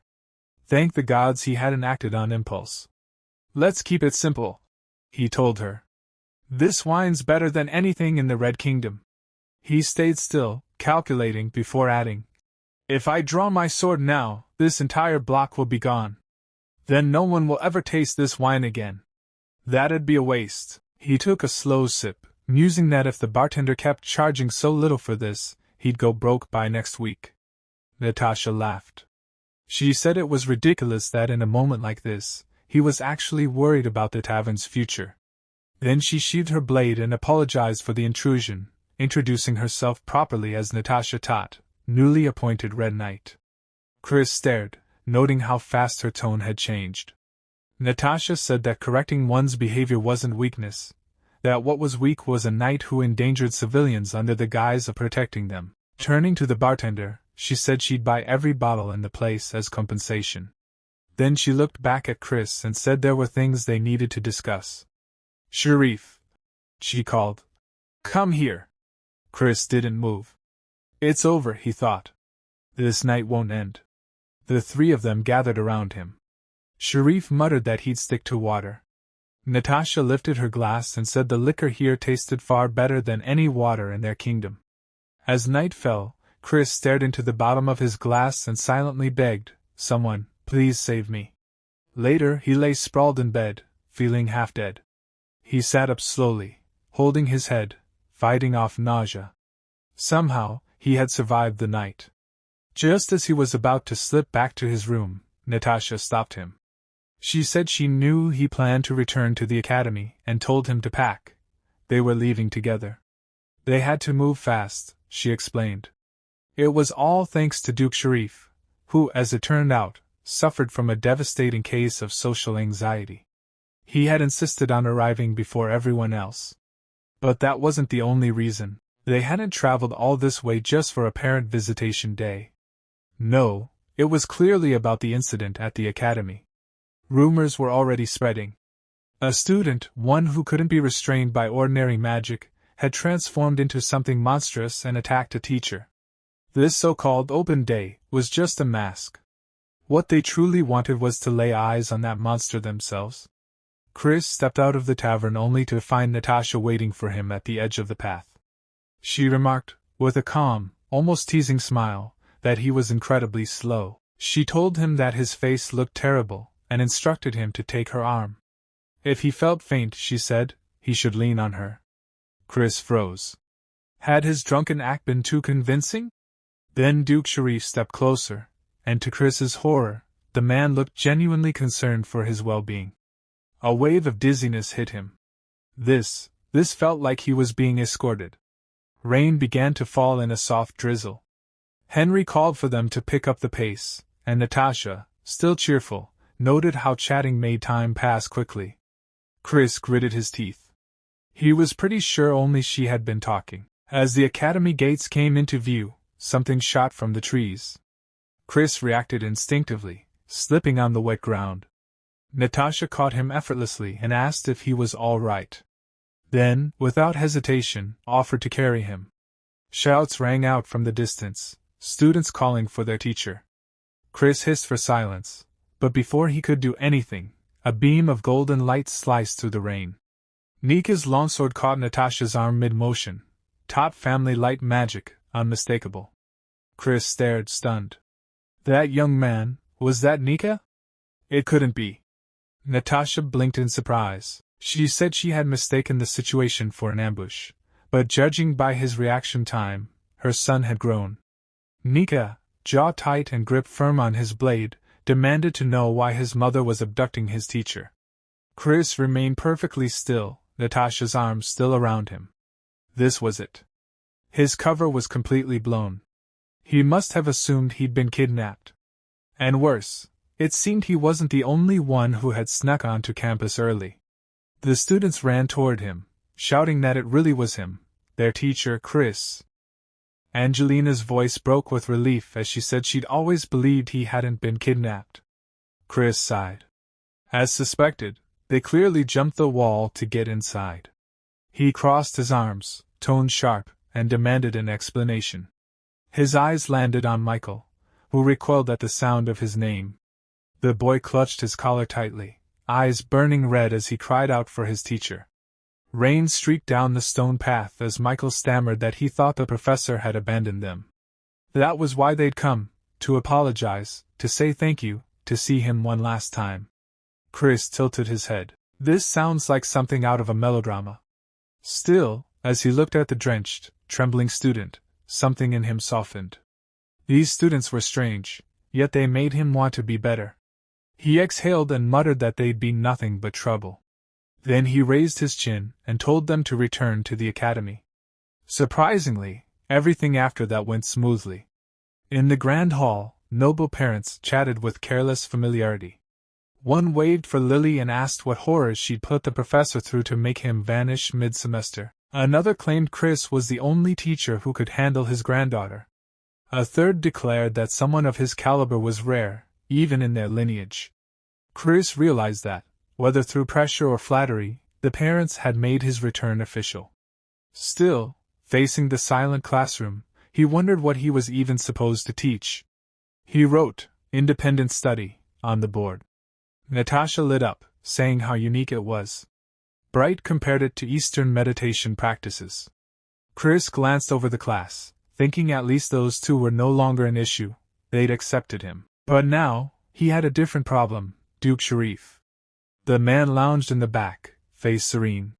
But Chris knew better. He was the one responsible for shaping Angelina into the Academy's perfect princess. A pale hand rose. Angelina asked if she could go to the bathroom. Chris nodded. She stood and immediately wobbled, hand flying to her mouth. Michael reached out to steady her. Duke Sharif narrowed his eyes and remarked that this was unusual. His Angelina didn't act like this. Chris shot up, muttering her name under his breath. She's taking it hard, maybe sneaking off to smoke again. He sighed and followed. Natasha called out, asking where he was going and if he was abandoning the guests. Chris replied curtly that class was over. There was nothing more to see. The doors closed behind the noble visitors. One muttered it was a letdown. Duke Sharif stood silent, while Bright simply said they should get a drink. Chris reached an ornate door. Muffled sounds leaked through, choked gasps and low groans. He paused, thinking that Angelina must have wanted privacy this badly just to hide herself here. Then a red light blinked on the wall. Dang! A translucent screen appeared, announcing the quest's completion and prompting him to choose a reward. Options scrolled: Frozen Warrior's Shield, Succubus Joy, Ultra-Popular Man's Cloak. Chris stared. These rewards are getting weirder. He picked whatever fit his character best and dismissed the screen. Right now, none of it mattered. He entered the room. Angelina crouched beside a desk, shoulders shaking, eyes wet with tears. Chris called her real name, Andante Sharif. Shocked, she looked up, stammering. Her voice broke as she wondered how he knew that name. Chris's expression hardened. So it was true. The novel's version of the truth filled his mind. Angelina was actually Andante, a boy whose development had been magically halted to impersonate his gifted younger sister after she disappeared.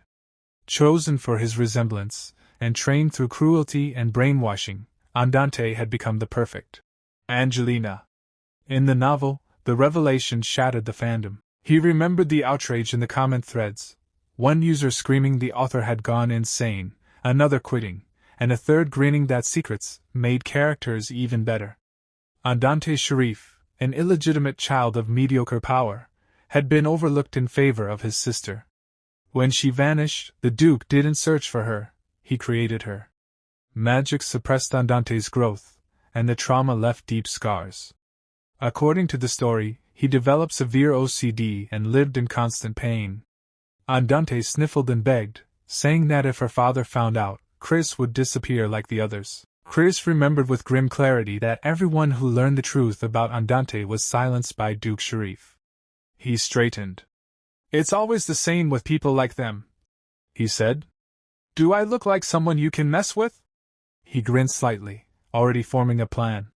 The Sharifs were one of the few families who remained neutral, either siding with the Demon King nor the Holy Emperor. That aligned perfectly with his own position. But if he wanted to survive, he needed insurance. He looked at Andante and said the name firmly and clearly. Andante flinched and begged him to call her Angelina. Chris overrode her gently but firmly. He said that Andante would lead Class 10 to victory in the school tournament. That was the deal. Getting them indebted to him would be the fastest way to win. He had read the novel. He knew how to use that knowledge. In return, he promised to find the missing sister. Andante gasped. Chris added that, of course, he'd also free the princess trapped inside this charade. A chime rang out. A panel materialized in the air. Main quest: Earth Gods Request 2-2. Objective: lead Class 10 to victory in the Academy Tournament. Reward: 1 lucky chance. Failure: death. Time remaining: 14 days. Chris narrowed his eyes. It was time to win the prize from the Academy's internal championship, the first semester tournament. Traditionally, each grade competed separately. The Eye of Flame, embedded with a single red magic crystal, was the symbol of victory. Chris's gaze hardened. That crystal, he needed it to find the real Angelina. Winning should have been simple, but there was a problem. Turning to his class, he reminded them that everyone already knew the first semester exam was a tournament. Then, slamming both palms on the desk, he announced in disbelief that this time, all grades would be competing together. If it were easy, he said flatly, it wouldn't be a real challenge. He remembered the promise he made to Duke Sharif during the parent meeting: if they win the elimination matches, I'll find Angelina for you. But there had been a condition: the Duke had to free Andante. He could still recall the Duke's doubt: can I trust you? His own reply echoed in his mind: I never make promises I don't intend to keep. Outwardly, Chris was calm. Inwardly, that calm had already shattered. He had assumed they'd only face opponents from their own year. That assumption was gone now. Na spoke up honestly, saying that while he had some skill, defeating upperclassmen was unrealistic. Michael, however, clenched his fists and declared that they would give everything, if it meant fulfilling their teacher's wish. Chris's voice was resolute. There's no turning back. Angelina followed with equal resolve. Then we win. There's no other choice. From a distance, Chris watched in silence. He could see how desperate Andante was, pushing himself because of what was at stake. Yet one question haunted him: could he really turn these students into champions in such little time? He frowned. Something felt wrong. Around this time, Dolce should have been her usual annoying self, but she'd been silent. Nika noticed too and called out to her, asking her to calm Angelina down.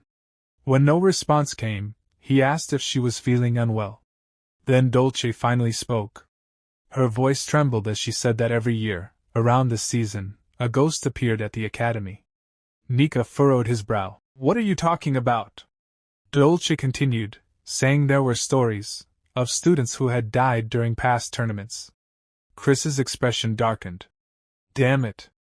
If Dolce was talking about ghosts, that could only mean one thing: the twins were in danger. The sky turned gray and heavy. Days later, the training field stood drenched in rain, statues cold and silent beneath the storm. Nika collapsed to his knees, gasping for breath. I can't. I need a break. Angelina's voice was sharp and frozen. You haven't even reached 1,000 repetitions. Belle groaned. This training's insane, and Dolce hasn't even shown up for days. Get up, Angelina ordered, her tone crisp and commanding. Dolce's absence has nothing to do with your effort. Chris stood off to the side, brows furrowed. Dolce missing training? That didn't sit right. They needed a full team of 7 for the tournament. He couldn't afford any gaps. He tapped his fingers against the window frame, calculating how few members remained. If something had happened to the twins, this could break them. He recalled seeing the younger twin near the inner courtyard recently, wondering, as if searching for something. Rain fell hard over the stones. A fragile voice called out into the downpour. Dolce stood beneath a tree, hair-soaked, body trembling. Her voice cracked as she whispered into the storm. Bana, where are you? Then louder, sobbing. Bana! From the shadows, Chris watched silently, his gaze sharpening. So, the rumors were true. Gabbana Arclight, Dolce's twin sister, hadn't simply disappeared. She had vanished without a trace. The Arclight twins, 2 of the most promising mages of their generation. Gabbana, the elder, had been declared dead 5 years ago. But Chris could see now that her soul had never truly departed. She'd stayed by Dolce's side ever since. Rain merged with Dolce's tears as she stood alone in the courtyard. Her voice was fading. Where did you go? The storm swallowed her words, but the despair behind them lingered. Chris narrowed his eyes.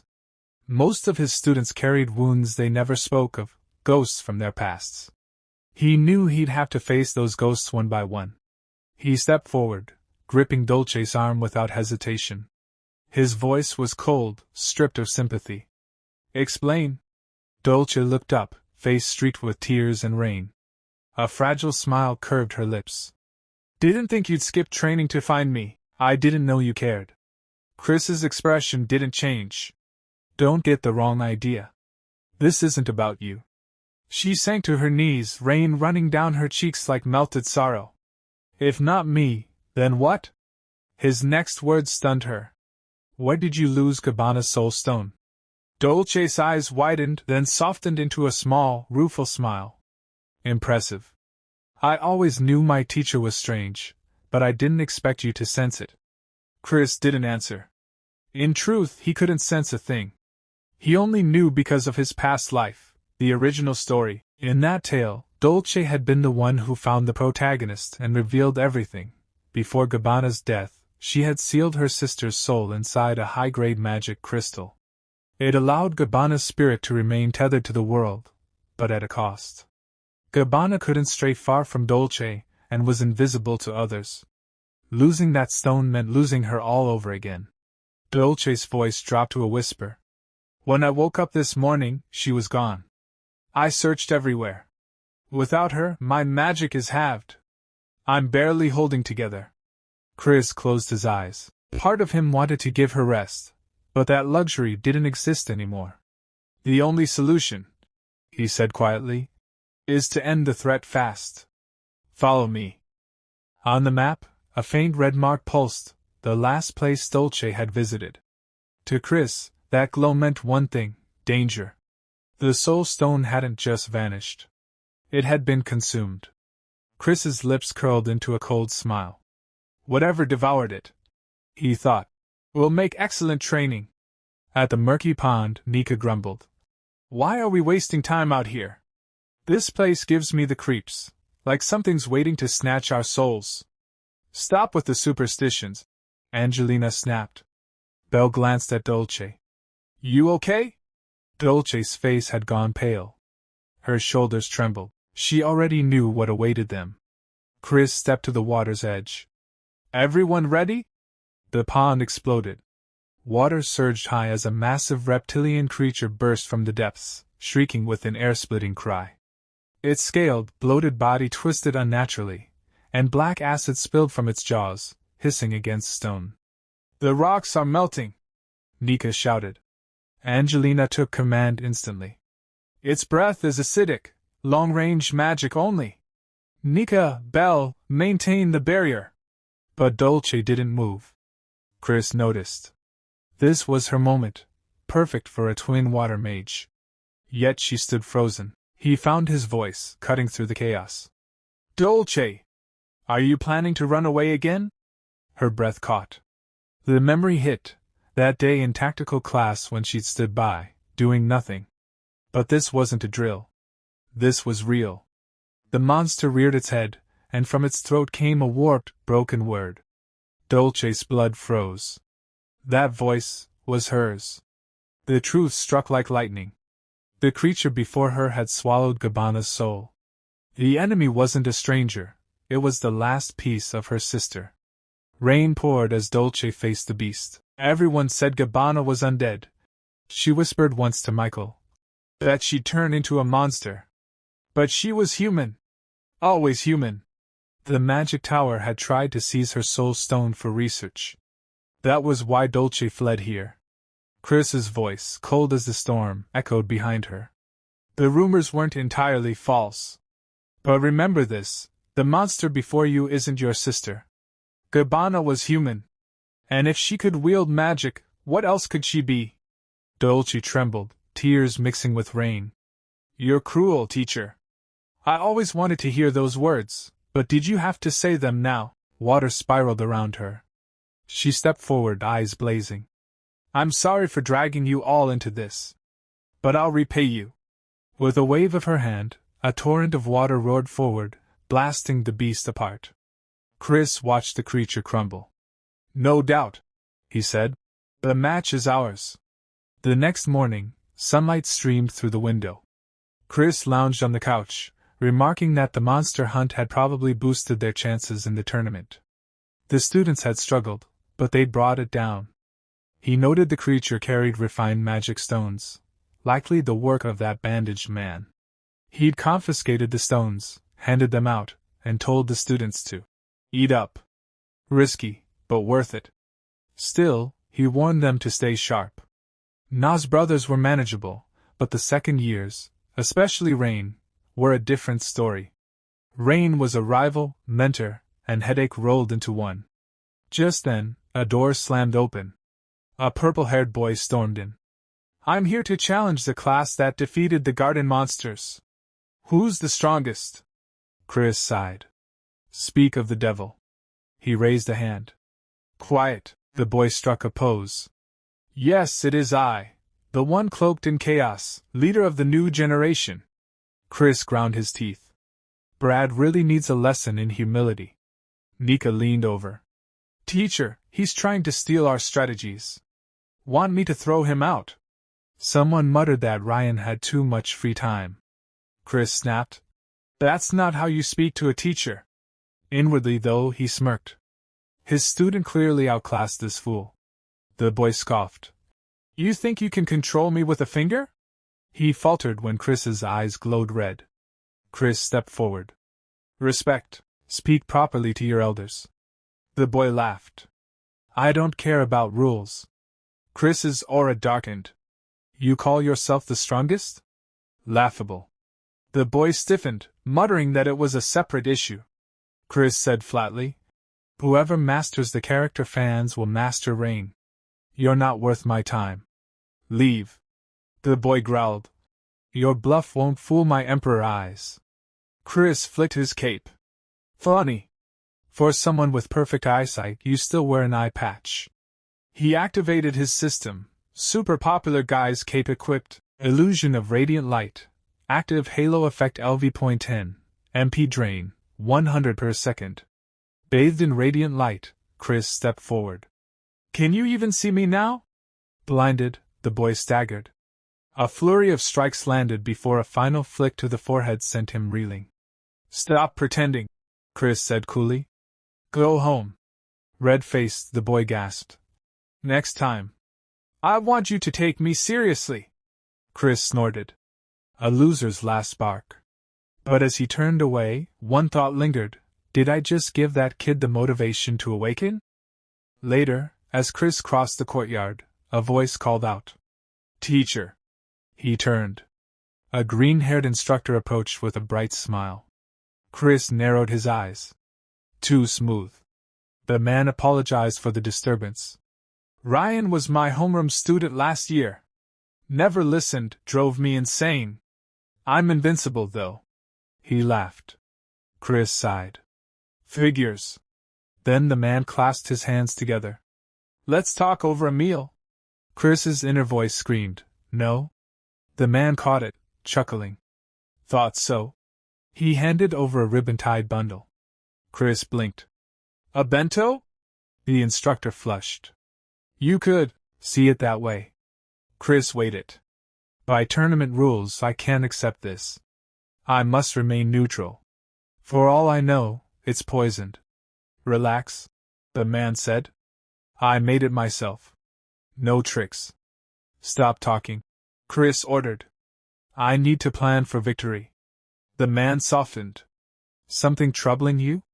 When I'm like that, I go somewhere quiet to think. He handed Chris a map. My secret base. You'll find it easily. An old dormitory, sealed off for years. No one else should be able to reach it. Chris's eyes narrowed. Who is this man? At first, he thought the instructor was just being cryptic, but now he was referencing a dungeon, one that existed in the original story. Could it be? The old dorm is a dungeon from the original story. Only souls who have never lost in this life can enter it. In the novel, the protagonist believed he was undefeated, but was turned away at the entrance. He had forgotten his defeat by the Demon King long ago. Chris thinks, I didn't think it was a very important place, since the dungeon only appeared in the main character's flashbacks. All the faculty members know where it is, but why did he tell me about it in that tone? And on top of that, he even said I wouldn't get caught because of the map. Does he have something to do with the system, or is he, like me? No. Whoever he is, I need to stay calm. But Chris ignores it for now, turns around, and starts walking away. As he leaves, he says, I have no idea what you're talking about. Get lost. But the man keeps laughing and says, You're so mean. I'll be busy for a while anyway, so I won't be able to see you. Call me anytime you miss me. I'll come to you no matter what. Chris, walking away, thinks, damn slick talker. I need to step back and think. That night, Chris stands before a massive dungeon, looking up at it. He thinks I ended up here. I really didn't want to, but I heard that Lion Brad joined the top third-year class. This isn't a tournament meant for first years to win. We're basically guaranteed to lose, so I need a cheat code. And the only way to get that is through a quest or dungeon. As he reaches for the door, he suddenly feels a strange flash. He freezes. A white light fills his vision. It feels enormous, light spilling from every direction. This is the dungeon. It seems right. In this world, a dungeon just means an unknown area. But still, there's really nothing here. Then Chris suddenly stops, because he hears a voice. Welcome, okay. I've been waiting, my child. Okay. When Chris looks ahead, he sees something strange floating in the air. He thinks, who's calling me my child? That thing speaks again. I thought you'd forgotten about this place. I was getting worried, okay. Of course, I understand. Your memory isn't perfect, after all. Okay. I can finally help you, okay. In front of Chris is a monkey-like creature. It looks like a toy, but it's clearly part of the story. Chris stares and says, That's the monkey keyring? He says to it, Wait. Hold on. Monkey, sir, tell me what's going on first. The monkey replies, Oops, my bad. I'm the Earth Gods, okay. Simply put, I'm your support. Okay. Chris thinks there was a word I couldn't hear. But if it's related to the Earth God, just then, a system notification pops up. Main quest, Earth God's request. Chris glares at the monkey, making it flinch. He thinks, is this thing the reason behind all the problems I've been running into? The monkey trembles and says, Why do you look so scary? See, calm down and hear me out. Okay. This happens all the time in fantasy novels. You know, when you meet the Supreme Being. Okay. Chris says flatly. Get to the point. The monkey says, I'd like to explain everything, but that's impossible. The Earth God is on the receiving end of, okay. But if you fail, then it'll complicate things. Okay, Chris thinks those words I can't hear. Is it because I'm a human inside this novel and can't handle it? The monkey says, I had to use a loophole just to meet you like this. Okay. I wanted to help you. You weren't given enough abilities, don't you think? If you're in a pickle, I can use to make it happen. Okay. Chris says. So you're saying you'll grant me a wish? The monkey nods. As soon as Chris hears that, his eyes light up. He's overjoyed inside and exclaims, Oh, Earth God, so you are real. Thank you. Then he says, Then magic. Let me use magic, but the monkey says, Except for that, okay. There's nothing I can do about illegal players. Okay.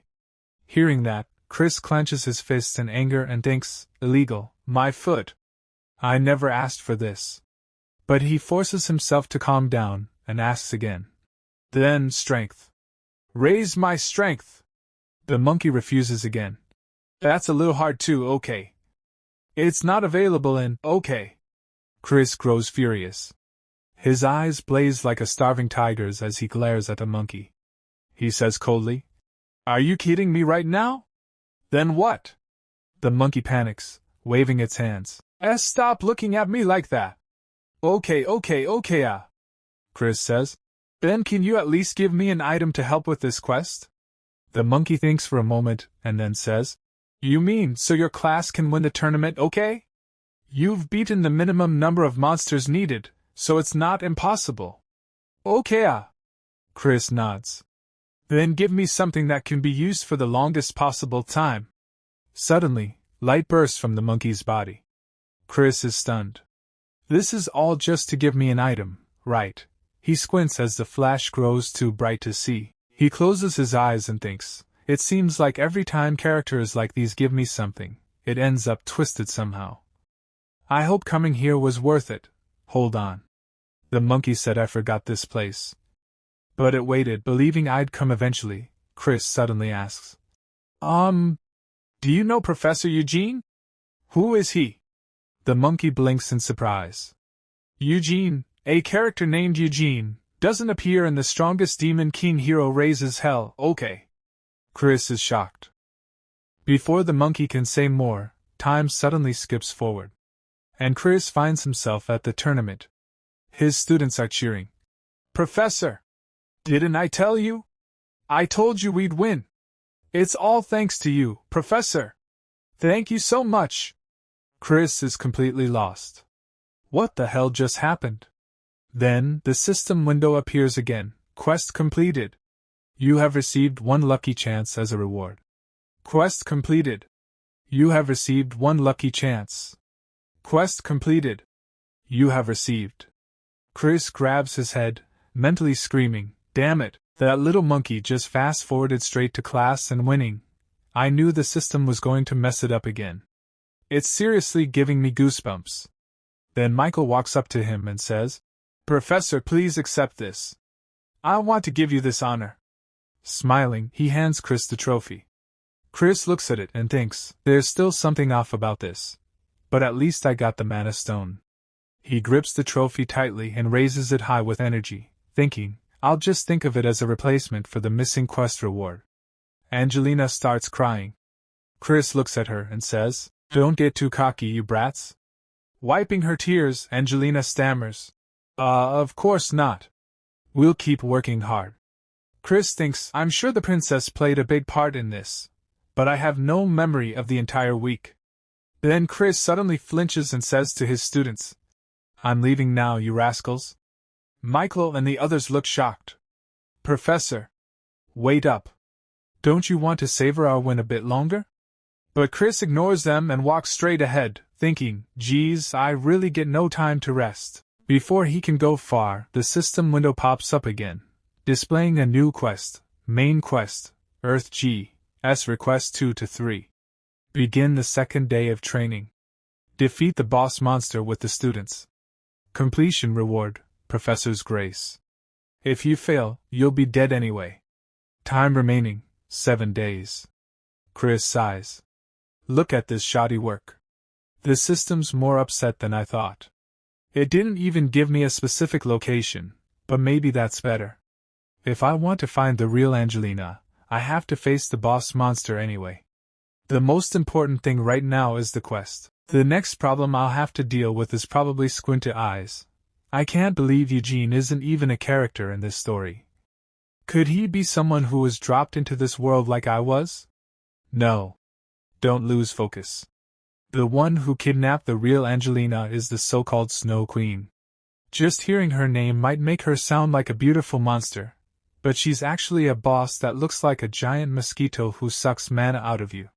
In any case, I should prepare for the boss fight ahead, instead of worrying about someone who isn't here. The scene shifts to the Frost Kingdom. A carriage rolls down the road, and inside that carriage is Chris. A faint smile plays on his face as he thinks, the Duke's carriage is really on a different level. We'll be arriving at the boss fight location soon. I decided to take more than one carriage because there were too many students, but how did I end up sharing with this kid? Chris is thinking that because Lion is with him. Lion, who's brimming with energy, looks around and shouts, Prof! My Emperor's eye is tingling. This fight's gonna be lit, I can feel it. Lion's bluster visibly annoys Michael and Angelina, but both of them force themselves to stay calm. Chris remembers how Lion had begged him, practically on his knees, to let him join their squad, and Chris had, despite himself, agreed. He thinks, I don't know if he lost his mind after losing the tournament, but he kept begging to join Class X, so I finally told him he could participate in the boss fight with us. Be quiet. Well, at least he has some skill. And since I got the Eye of Flame, entering the dungeon should be no problem. Angelina speaks up. Professor, everything will be okay if we just follow the plan, right? Chris looks at Angelina and thinks she probably has the most on her mind right now. He answers, as long as no one does anything foolish. Michael reassures Angelina. Don't worry, Angelina. The professor said everything will be fine. And we're all going to do our best. Chris lets out a small laugh as he watches Angelina and thinks, if it weren't for Angelina's true identity, I'd be impressed with the harem romance situation going on right now. Lion pipes up again. This Kyo has some serious riz. Hey prof, maybe we should give them some space. Chris mutters, geez. That's not even a girl. After a while they arrive at the kingdom's gate. Chris announces, we're here. He explains, this is the Kingdom of Frost. This is the dungeon where the Snow Queen resides. It's been a long time since anyone attempted to clear it. In the strongest Demon King hero raises hell, the protagonist discovers this place while fighting the Demon King's army. It was a complete mess for him because he had to deal with both the Demon King's army and the Snow Queen. But right now, we only have to deal with one of them. I've already told the students about the attack patterns and other tips. Even if it's difficult, knowing how to fight a boss makes it easier to clear. I trust all of you. He raises the red stone, which emits a bright flash. The system notifies him. The Snow Queen invites you to the realm of the shards of the false mirror. The quest's difficulty may change depending on the situation. You are a professor. Please finish this class safely. At that moment, Chris notices a huge white mosquito approaching. He becomes alert and thinks, seeing it in person is pretty scary, but there's no time to be nervous. We have to attack before it can make a move. He calls out, everyone, prepare for battle. But when he looks back, he's shocked. They're not responding. Why aren't they answering? Chris realizes all the students are in terrible pain, clutching their heads and thinking of their parents. They're paralyzed. It's some kind of psychic assault. Chris is hit hard by it and swears, damn, everyone's out of it. The mirror world or whatever was a psychic attack. What do I do? It doesn't work on me, but there's no way I can fight it myself. If I want to overcome this, I need someone who can use magic. If it's someone who can't be affected by a monster's psychic attack, then, sorry, pigtails. I need to borrow this. Chris pulls out the soul stone of Dolce's sister, Gabbana, and the spirit of Gabbana awakens. It worked, he thinks, because Gabbana's spirit is now standing before him. There you are, Gabbana. Sorry for introducing myself like this, though. Gabbana, you specialize in electric magic, right? Gabbana answers yes. Chris scans the students and thinks, out of everyone here, the one who needs to wake up most, and the one who can handle a single electric blast. He points to Belle and tells Gabbana, I need you to wake someone up with a jolt, starting with her. He reflects on how the world of the strongest Demon King hero raises hell works. The more affectionate, kind, and vulnerable someone seems, the more cautious you should be. There's a reason Belle isn't good at offensive magic. Gabbana unleashes her electric attack on Belle, which snaps Belle awake. Belle blinks and sees her professor standing before her. Chris thinks it's because she can compensate for it with pure physical strength. Nika and Lion are strong, but that's just because of their magic. Chris tells Belle, you should probably hide those ears and tail. Belle is startled, touches her ears to check, and Chris thinks, but healers are the real deal, even if she's hiding her true form and power. Healers are a werewolf half-breed. Werewolves have been bred for brutality and force, but because of what they've experienced, healers despise violence. That's why they've become obsessively kind, and why they're the ultimate weapon to use at the last moment. He asks Belle, Frisia, can you dispel this magic? Belle steels herself and replies she'll try her best. Chris thinks, of course, I'll need to avoid using her until absolutely necessary. His attention snaps back to the mosquito, which is moving back toward the kingdom. Chris sees an icy shadow frozen in the ice on a mountainside, and when he looks closely, he realizes it's Angelina's twin sister. This is who I was searching for, he realizes. The mosquito carries that frozen block of ice downward. Chris says aloud, is that why it was just watching? Because it didn't have enough mana? I need to deal with it before it starts draining Angelina. He looks to Belle and asks, Belle, are you done? Belle says, almost. But the last one. Chris's eyes go to Michael, who's suffering badly. He thinks, of course, the main character. I guess it's not an ordinary nightmare. I should have expected that. Out of everyone here, he has the darkest past. It's probably not a good idea to let him go berserk again. Especially since he has the skills we need for this fight, Chris tells Belle. Belle Frisia. Prepare a mind link spell. I'll bring him back myself. Belle hesitates, panicked. Professor, are you serious? If anything goes wrong, you could be imprisoned forever, too. Chris considers, really? The main character used it all the time in the story, so I thought it was okay. But I can't back out now, he says firmly. In case you forgot, all of you are still in training. And I'm your professor. The leader must always take responsibility. If anything happens, you can just cut the connection and pull me out, can't you? I think you're capable of that much. Those words bolster Belle's confidence. With newfound determination, she replies, Okay, Professor. I'll manage it somehow. I'll make sure you get out safely, so don't worry. Chris smiles at her and straightens his hair. So you finally understand. Then hurry up before the rest of these kids die. Now then, shall I try lowering the difficulty? Then Bella begins her work, and she starts sending Chris into Michael's nightmare. The system's voice echoes in Chris's mind. You are entering Michael's psyche. Warning! Unauthorized access. You have not been invited. The world is hostile to you. Warning! Unable to locate your data in the world. Perception range is limited. Chris now arrives inside Michael's nightmare. He looks around and thinks. Even without the warning, I can tell just by looking. It feels like I'm in some kind of unfinished game. If this place is filled with his trauma, then this must be the village he grew up in as a child. He recalls the main character's past in the original story. His father, the Demon King, killed his human mother. No one came to help, so he went berserk and burned down the entire village. That incident happened at his own house, so let's see, is that the elm tree from the flashback in the novel?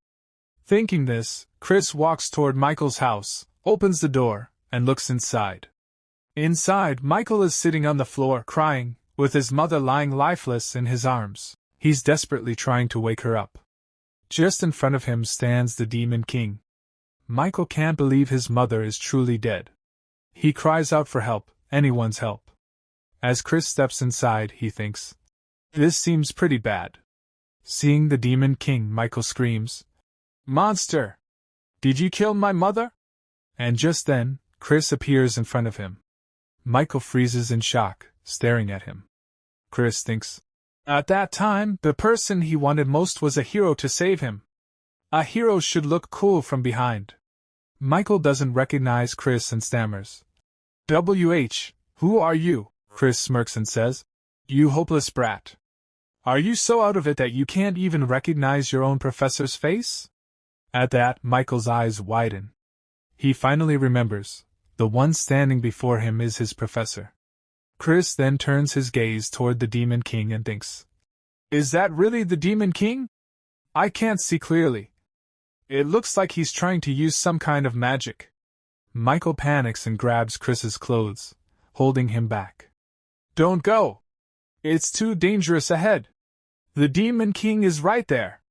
Run away while you can. But Chris looks down at him calmly and says, Michael Fwishin. Why should I run? Michael, still trembling, replies, that monster. He killed my mother. He'll kill you too. Chris gives a faint smile. You're the one who asked for my help. Just watch carefully. He faces the Demon King and thinks, this is a world where Michael's subconscious rules. In other words, if he's always thought of me as the strongest. The Demon King roars and punches toward Chris. Chris stretches out his hand to block it, thinking, then that means I'm definitely OP here. A violent shockwave bursts out from the Demon King's punch, forcing Michael to squeeze his eyes shut. Then, a voice rings out. I thought I told you to watch carefully, you weakling. Michael opens his eyes. Before him stands Chris, having stopped the Demon King's massive punch, with just a single finger. Michael is utterly stunned. The professor blocked his fist with just her finger. That's the same fist that hurt my mother and destroyed the village. He thinks. Right, she was always someone who easily broke the rules of the world. That's why I always wished she'd be here. Chris says. You weren't waking up just because you were scared of a loser like this? You must think you've got all the time in the world, huh? The Demon King growls and increases his pressure, but Chris still effortlessly holds him back with one finger. She looks at Michael and says, Michael, I don't know what this thing is, or what's up with you. And honestly, I don't really care. But there's one thing I do know. Then Chris grips the Demon King's fist tightly, twists it, and throws the monster across the ground. The demon crashes and falls. Michael stares in disbelief as Chris turns to him and says, This isn't where you belong. So get a grip. You're just embarrassing yourself. Hearing that, Michael looks back toward the Demon King, who's now fading away into nothing. He thinks, She's right. I've grown since this moment.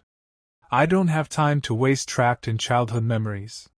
I need to learn from my professor and get better.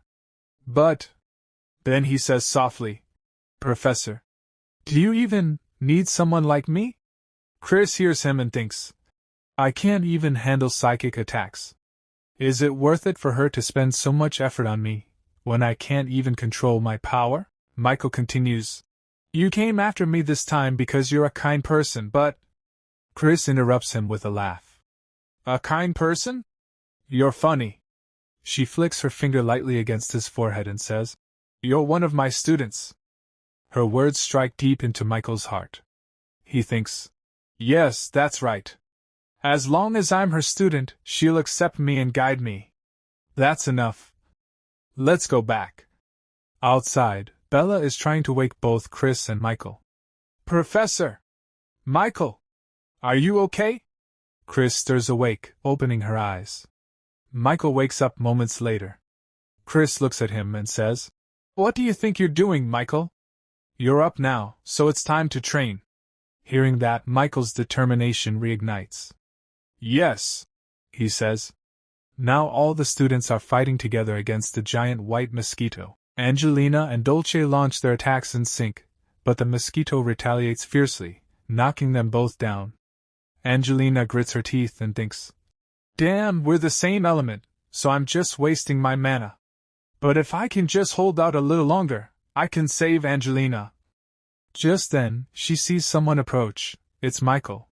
He apologizes to his teammates for being late, then prepares his fire magic. He thinks, I won't be shackled by the past so easily from now on. He unleashes his fire magic at the massive mosquito, setting it ablaze. I'm going to be a student who doesn't disappoint my professor. A huge explosion follows, and the mosquito is finally destroyed. Chris watches all of this carefully, a small smile appearing on her face. She thinks, I think I might have just gotten more involved. Is it because I'm too good at role-playing? Then, the system chimes in. Quest completed. You have received Professor's Grace as a reward. After rescuing Angelina, everyone leaves the Frost Kingdom and heads back toward their academy, traveling by horse carriage. Inside the carriage, Michael is fast asleep, and beside him lies Lion, both of them snoring loudly, which starts to irritate Chris. Chris thinks to himself, Look at them, sleeping like babies. Lion didn't even do anything and now he's snoring. Thanks to the main character's sudden heroics, the real Angelina was safely rescued. Thankfully, she was still breathing, so I fed her the remaining mana stone, and sent them both to House Seraph. He sighs and continues thinking. Well, now that the quest is complete, let's check my reward. What the heck is Professor's Grace? Just then, a sheet of paper drops out of the reward notification. Chris picks it up and sees that it's covered with cute flower patterns. He blinks and mutters, What did it just spit out? Are these reward stickers? Geez, what am I? A kindergarten teacher? What am I supposed to do with these? Then he notices some small text on the back and reads, Huh! There are instructions on the back. Actually, they're more useful than I thought. Now the question is, how should I use them? But before he can think further, the carriage suddenly shakes violently. A strong gust of wind blows through, startling Chris. Michael and Lion both jolt awake. Lion rubs his eyes and says, What in the world was that? Chris looks upward and immediately realizes what it is. That sound, it's from a monster. Michael yells, "Are we under attack? Professor! Lion! Are you okay?" Lion grins and says, "Never been better. It seems the Dark Horde has followed me all the way here, probably jealous of my strength." Michael rolls his eyes. "Okay, so you're fine," Chris thinks dryly. What a brat. If he wants to keep his act up, he needs to stay calm and cool like me. Then Michael turns to him, serious now. "What should we do, Professor? Should we run? Or should we fight back?" Chris notices the fire in his eyes and thinks, "What the? I know he's always been obedient, but after that boss fight, his trust in me is on a whole new level." He sighs inwardly. He really shouldn't be so eager to follow Chris, though. "Anyway, I have a hunch who's after us. So, how about I take a gamble?" He straightens up and commands, "Both of you, keep your eyes closed until I say otherwise." As soon as Chris gives the order, both Michael and Lion obediently close their eyes. Chris nods. "Good job." Then the system chimes in. Professor's grace is now in effect. Chris smirks slightly, thinking. Item usage conditions. When students listen well, compliment them and give them stickers. This isn't exactly the best timing for compliments, but, he says aloud, well done. Waiting until your opponent's mana is almost depleted. I can't help but admire your cowardice. Then he groans mentally. Have you ever heard of sarcasm, you damn system? Suddenly, a cold voice echoes from outside. But your tricks won't work as long as we don't make eye contact. It's amazing how you've managed to maintain your position with such pathetic abilities. A figure lands on top of the moving carriage, a monster crouched beneath a cloaked, bandage-wrapped man. The man smirks. Dame Chris, don't you think you're being a bit too harsh on me? We haven't seen each other in so long. You're hurting my feelings. Chris narrows her eyes and thinks. Originally, we should have met her inside the dungeon. It looks like the Demon King has been watching us, she replies coldly. What about the other carriage? The bandaged man chuckles. My little pets are playing with them. It seems everyone I have business with is gathered in one place. Chris curses inwardly. Damn it! This is going to turn into a full-blown battle. The man laughs softly. Don't be too afraid. I'm not here to slaughter you today. Chris analyzes the situation. The monsters look dangerous, but the real danger right now is that bandaged freak. If anyone makes eye contact with her, their skills will be temporarily frozen. That means no magic. I guess this'll be good practice for fighting with their eyes closed. She steps aside and places Michael and Lion in front. You too, feel the altered flow of mana within your bodies. Use your whole selves to sense the situation. Lion blinks, confused. Do what now? But before he can ask again, the bandaged man raises his hand and says, Apologies, but this is actually a test for my young lord. If you get involved, Dame Chris, I think it would be considered cheating. He then casts his bind magic, and glowing chains lash out, wrapping around Chris and locking her in place. Michael panics. Hey you! What have you done to my professor? The man chuckles. Goodness, young lord, don't get carried away. My lord gave me a curse to test, so I had to try it. By the way, I'd advise you not to try breaking those chains. The stronger you are, the tighter they'll bind. And you, Dame Chris, are incredibly strong. Michael yells. You coward, Professor! Don't worry about us, take care of yourself. Lion grins. Yo, Prof! Just keep your eyes peeled and watch what I do. Chris, still bound, thinks with a dry laugh. This is actually a good thing. I'm so freaking lucky. No wonder it felt like I was tied up with jelly, but I can't just break out now. Come on, kids. Fight for me.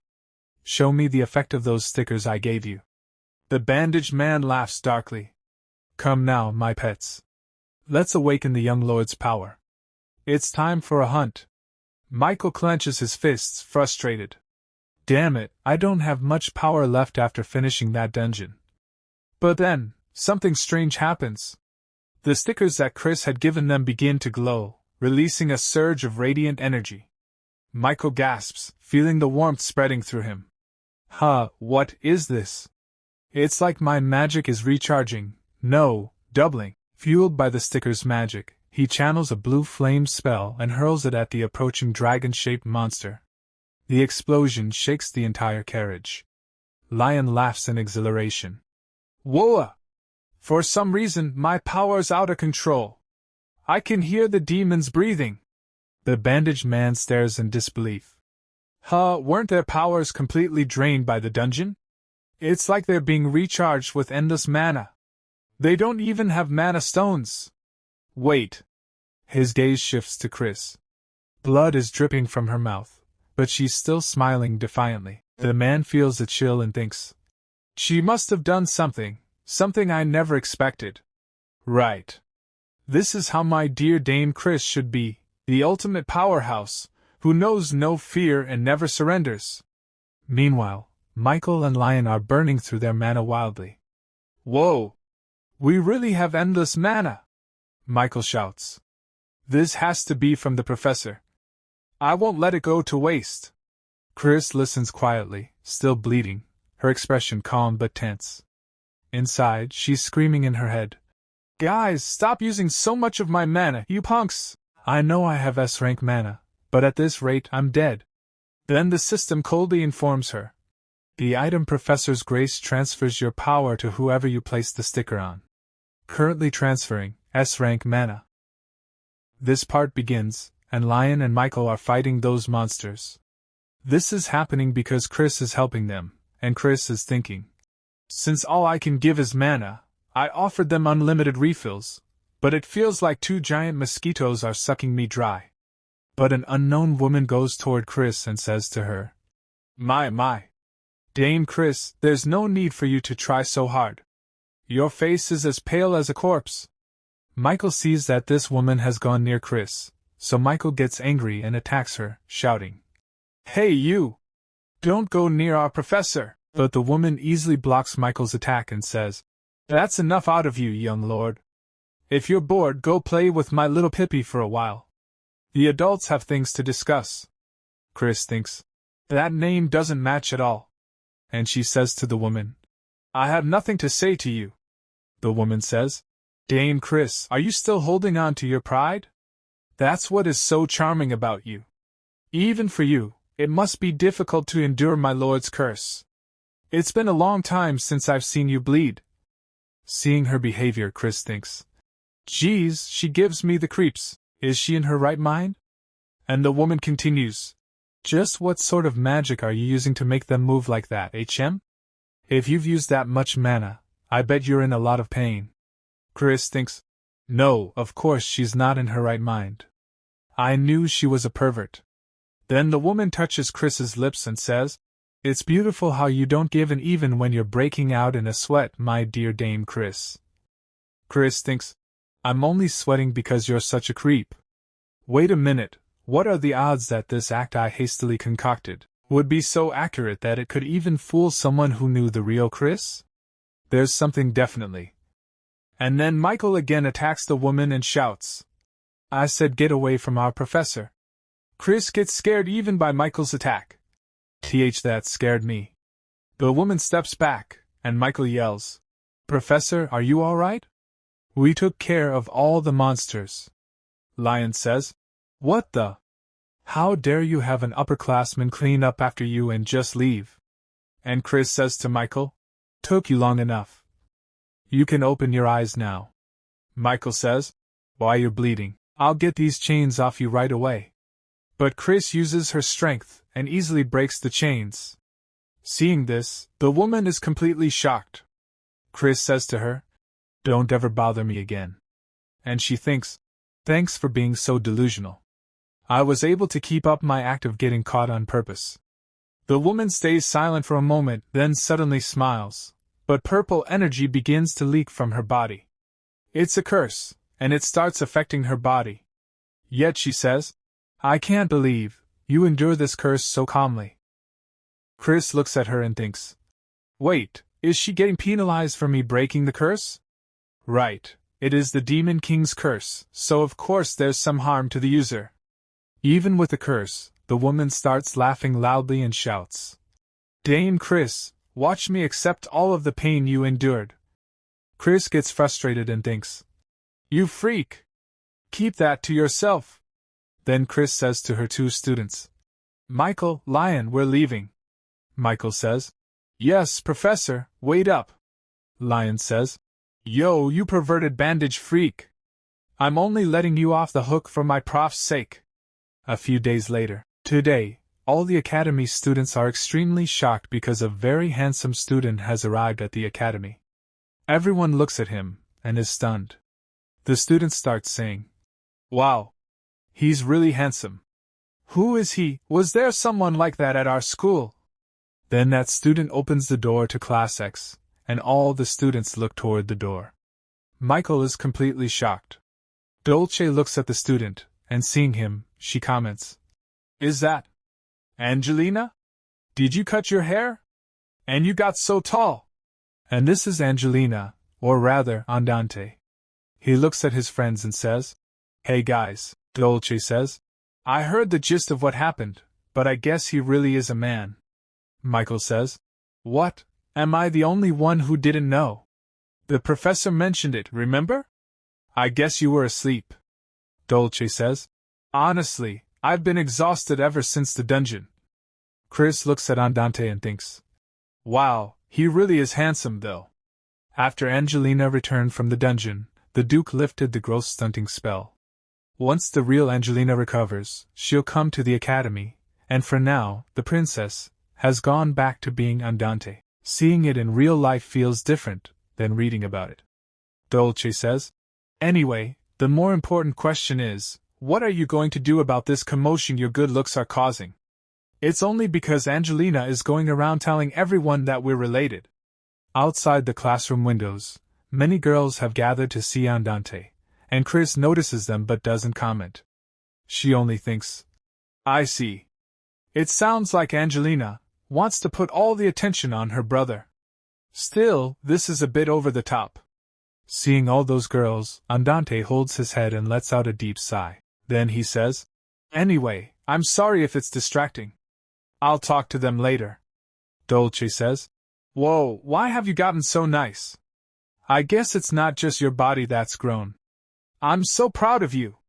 But then, the classroom door opens, and a large group of girls rush in, shouting Andante's name. "Andante! Over here! You remember me, right, Andante?"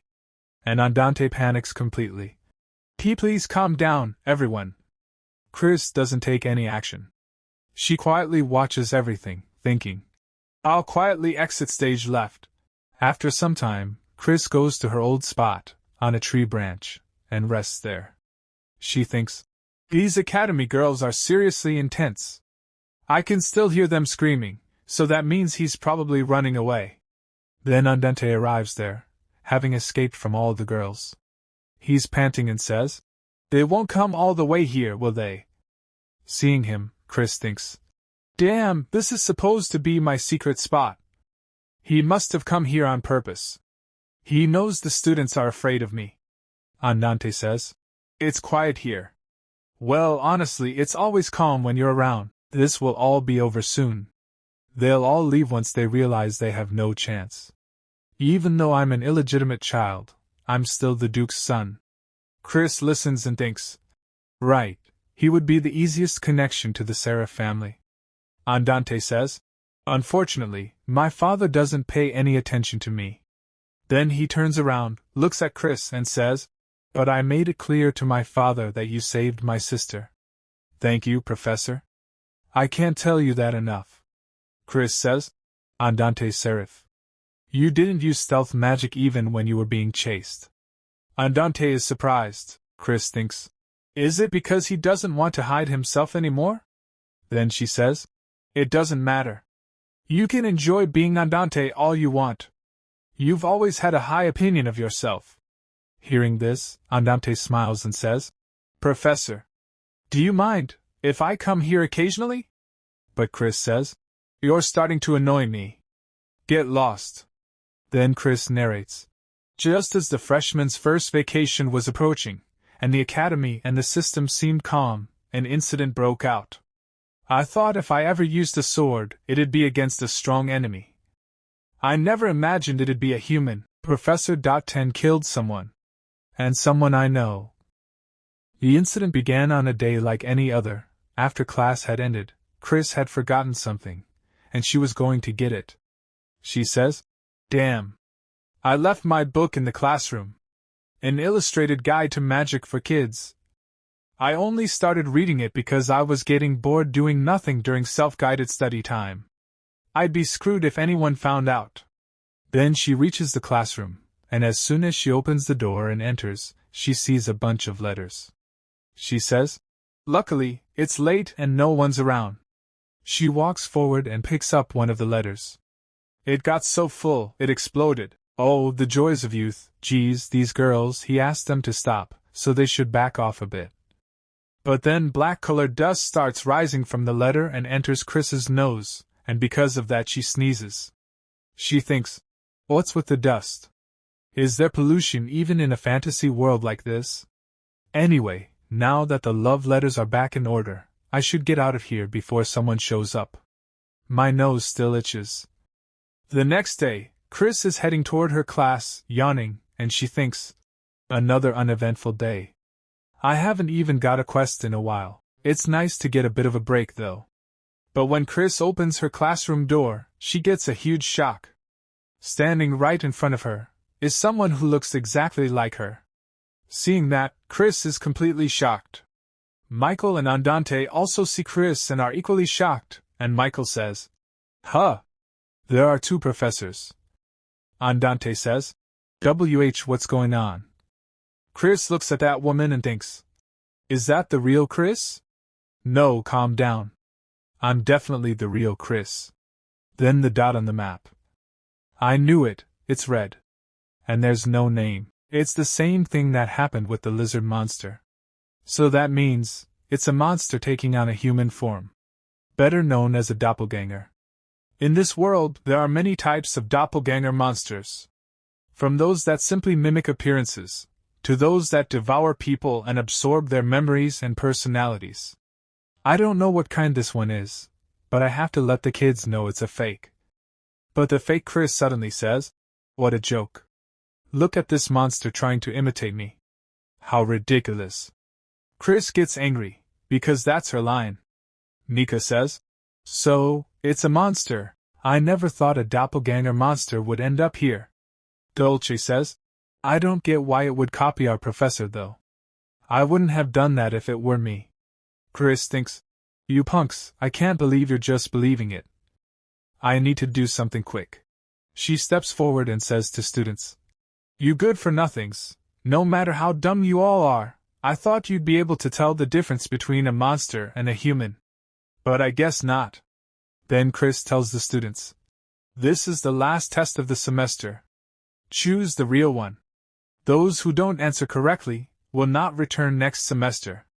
And the system gives Chris a new main quest, Earth Gods Request 2-4.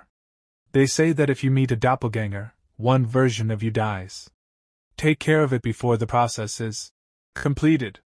Completion reward, short-haired doll. If failed, lose your spot to that imposter. Time remaining 3 hours. Chris says, first, close and block the front and back doors. She thinks, we need to make sure Andante's fans don't find out and spread rumors. Sorry kids, if I could use magic, I'd reveal the truth right away, but it looks like you'll have to do some of the work that I can't. Michael says, how dare you do this to our professor, I'll kill you. Dark energy bursts out from Michael's body, and Chris gets nervous. She thinks, you don't mean me, right?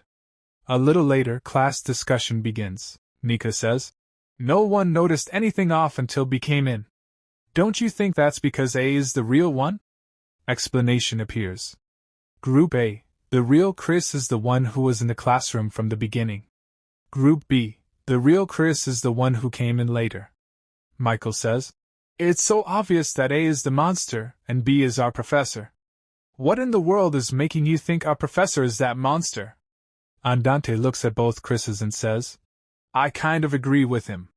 I don't know why, but A seems a bit awkward, and B seems completely uninterested in us. Isn't that how our professor usually is? Michael and Nika start fighting about which one is real. Dolce smiles watching them and says, "Instead of arguing amongst ourselves, why don't we just ask them? We can ask questions that only the real one can answer. I'm sure you've all been curious about our professor, right? Why don't we use this opportunity to get a little info?" Dolce thinks, "I think Michael will have some especially fun questions." Nika likes the idea and agrees. He says, "Okay then, excuse me, Professor A. What do you think about us students?" The fake Chris thinks a bit, then answers, "There's no reason for me to dislike you. You're just you." Hearing that, Chris is shocked and curses inside. What? You bastard! It's imitating me pretty well. She thinks, "It looks like the dust I inhaled yesterday was mimic spores. The quest window said to deal with it before it was completed. Mimic spores usually split in two, one half enters a human body and drains their mana, and the other half uses that mana to grow into a mushroom that mimics humans. The problem is, if I attack them before they come back together, they'll regenerate infinitely. If I'd known I'd have to break character like this, I would have just killed them all before. Just like Michael did, in the original story," Nika says. "I knew our professor was just pretending to not care about us." The fake Chris says, "Think whatever you want." Chris thinks, "Damn! It's totally copying me by being tough but caring." Michael looks at Chris and says, "What about you, Professor B?" Chris says, "It's not worth answering." Michael says, "I see. Then I'll ask the next question. Professor, there's a place I'd like to go with you. Do you have any plans for the break?" Chris is stunned. She thinks, "What the heck is up with these questions?" The fake Chris answers, "I don't. I'm still thinking about where to go. I've always been like that. I never know where I'm going." Hearing this, the real Chris is even more shocked.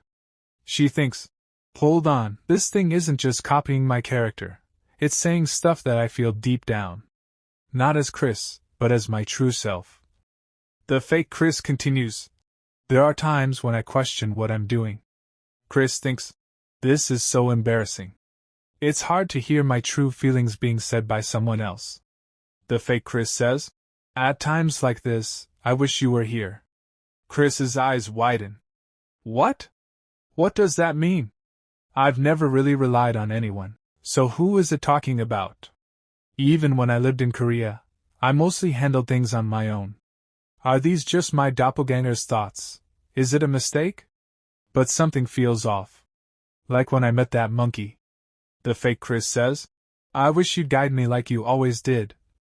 And right then, Eugene enters, smashing the door open. He says, "Geez, how'd this break? Sorry about that. I knocked, but there was no answer, so I just gave it a slight push." Then he looks at Chris and smiles. "It's been a while, Miss Chris. And, who do we have here?" Eugene enters the class, and he sees two Chris standing in front of him, and one of them is a fake Chris. But when Chris sees Eugene, she becomes completely shocked, and she is thinking, "What the? This is very strange timing. It's almost like something is telling me that I shouldn't listen to this doppelganger anymore. Or do I just feel like this because the one who showed up was that guy?" And Eugene, glaring, says, "I just came to tell you that you can end class early today. But it seems you're having a training session with a fake Miss Chris." And as soon as the fake Chris hears this, she starts panicking, sweat begins to fall from her face, and then she gets up from the chair and starts running outside the class. Chris sees this and becomes shocked, and she quickly stands up and starts thinking. Is she running away because she feels threatened? I have to go after her. And now Chris starts going after that fake Chris. She runs quickly past Eugene, and she thinks, things will get complicated if someone else kills her. And Chris equips the monkey keyring, about which the system says, "You have equipped monkey keyring. Your agility is increased by 1 rank while wearing it. F to snail, E to bigger snail." And while chasing the fake Chris, she tells her to stop, and the fake Chris stops and turns back to Chris and says, What incredible mana! Only a day has passed and I've already gathered this much. Chris says. Why, you little... Fake Chris says. Humph, you might think I'm nothing right now, but soon that will change. I've looked inside you and seen many things. I know things you don't even remember. Hearing her words, Chris thinks, is she trying to stall until the spores fuse? That's okay. Even a weakling like me can take those spores down. I just need to aim for the heart. If they're already fused, they won't regenerate. And her hand goes toward her sword, and she grips it tightly. And fake Chris continues, I feel bad for that one as well, to have done all that, and you still won't remember. And before she can say anything more, Chris slashes with her sword and kills that fake Chris on the spot. Only her scream is heard, and the fake Chris falls to the ground. Hearing her scream, the students come out to see what is happening outside. And then the system says to Chris, Quest completed! You have received Short-Haired Doll as a reward. Short-Haired Doll can replace a person. Use it wisely. And the students see that Chris has killed someone, and they start murmuring, Professor .10 killed someone! And then that fake Chris's body starts disappearing, and seeing this, the students say, Huh! She's disappearing. And Chris thinks, that's what will probably happen to me if my act gets found out. What is this, some kind of warning? Anyway, that little weakling sure talked a lot. For now, I should just slip away while everyone's figuring out the situation. I didn't kill anyone. Not yet. A little while later, in another place, another professor says to Eugene, Oh dear, I think it would be better to put up a new one. Even if you did feel a monster's energy, why were you in such a hurry that you broke down the door? Professor Chris was in there anyway. So Eugene laughs and says, Haha, I'm sorry. I just got carried away. And that professor says, So the rumor about you asking her out on a date was true, I guess. Do you really like her that much? She has her charms, but she's not exactly the ideal woman, you know. And as soon as Eugene hears this, he becomes angry, and he says to the professor, Oh, so you always thought she was charming too, huh? I never knew. Seeing Eugene's angry face, the professor becomes nervous and says, WH, what are you talking about? You know that I celebrated my 15th anniversary with my wife yesterday.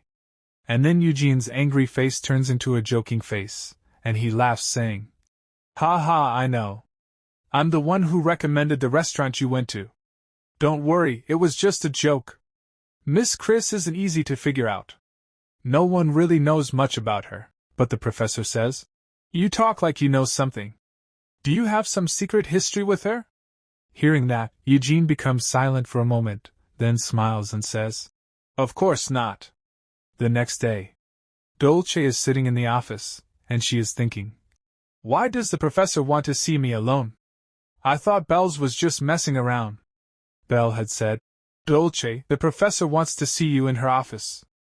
And then Chris enters the office, and Dolce looks at her, and Chris comes forward and sits on the chair. Dolce asks her, Professor, why did you want to see me? I reported the incident with the monster to the principal yesterday. But Chris doesn't answer. Instead, she starts giving her the doll that the system gave her. Seeing it, Dolce becomes shocked and says, What on earth is this? In response, Chris says, It's a doll. Taking the doll and squeezing it, Dolce says, I can see that. But why are you giving it to me?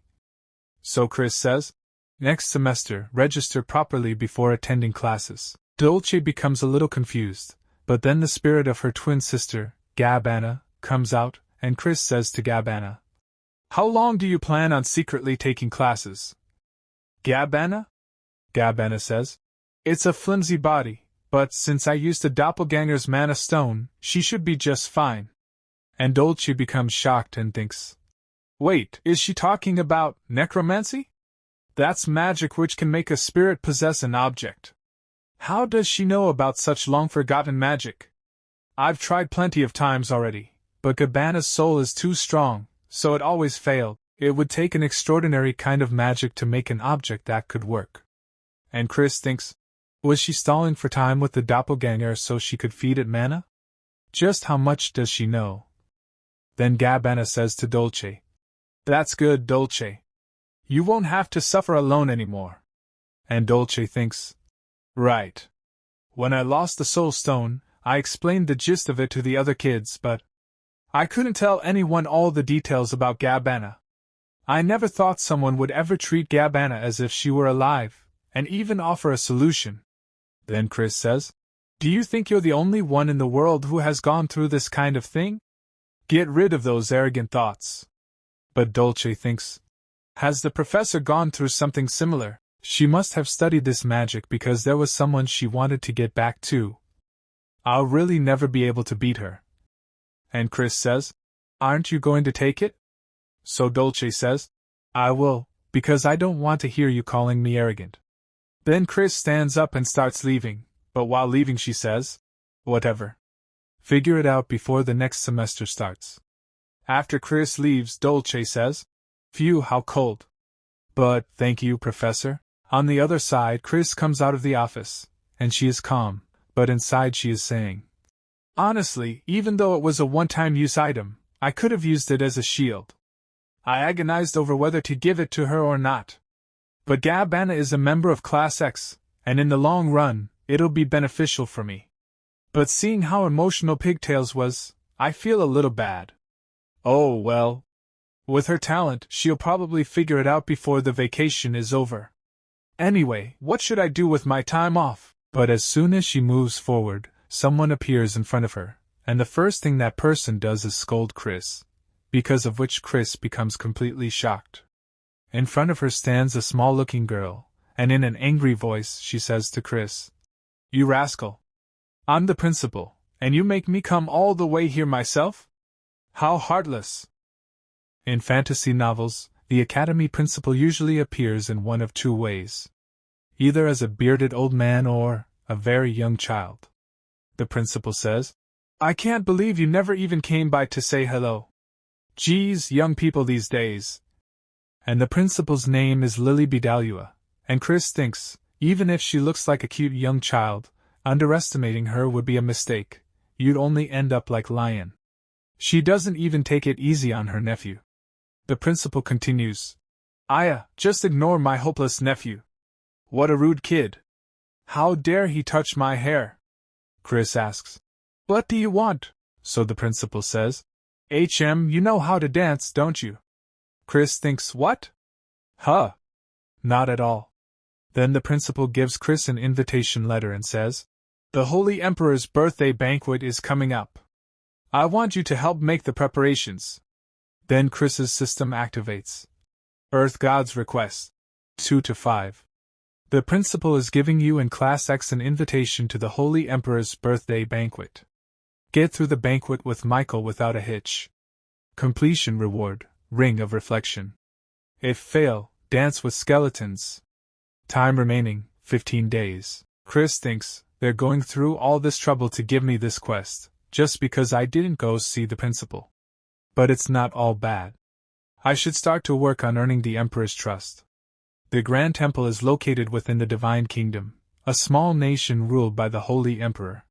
Security is extremely tight, and civilians aren't allowed access to the temple unless they have a special reason. The principal continues, "I'm giving you a rare opportunity. This banquet is especially significant. I heard the Emperor is unveiling a remarkable relic this time." Sometime later, Chris tells Nick everything the principal said, and hearing it, Nick gets excited. He says, "Are you serious? I've only heard rumors about the 5 holy relics of the Great Temple, but now I can see them with my own eyes. And this is all thanks to the principal." Chris thinks, "I was wondering where the principal's pet was." And he says, "Don't take that old geezer's word for it. What exactly does he want?" "Nothing much. He just wants to see Michael and the professor who has gained his loyalty. He probably just wants to introduce himself." And the principal had said, "By the way, take my worthless nephew with you. That's your punishment for not coming by to see me." And Chris thinks, is she sending Lion to keep an eye on me? How annoying. Then Nick asks, "What about me? I'm going too, right?" Chris sighs deeply. "I'd better get a nice reward for this." To Nick, Chris agrees to take him and he says, "Gosh, don't worry. I'll make sure you're not disappointed." Sometime later, they head toward the Divine Kingdom. Chris sits inside the carriage, thinking, now I understand why our break is now. The kids and I are dying of the heat. The Ice Princess and Pigtails are the ones I need most right now, but they've gone back home. Natasha dragged Nico away too, so these three are the ones I'm left with on this journey. They're all hot-headed to begin with.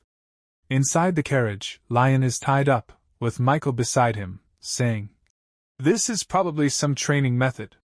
And Bella, looking at Lion, asks, "Are you okay?" Then she looks outside the carriage at the Divine Kingdom and gets excited. "Wow! Is that the Divine Kingdom? So it's true that the entire country is covered by a dome." Inside the carriage, Chris notices Michael, who looks a bit sad, and she thinks he doesn't look too happy. He must have a lot of resentment for the Holy Emperor. When he lost his mother in the novel, the temple wouldn't even open its doors for him. I don't feel that great about this either. I stopped reading right at the part where the Holy Emperor was about to show his dark side. If I'd known this would happen, I would have read all the way to the end. Then the carriage stops. They've arrived. The three get down, and Chris says, "We've arrived at the Divine Kingdom. I can't believe how pleasant it is. It's so different from the outside world, it's like a utopia."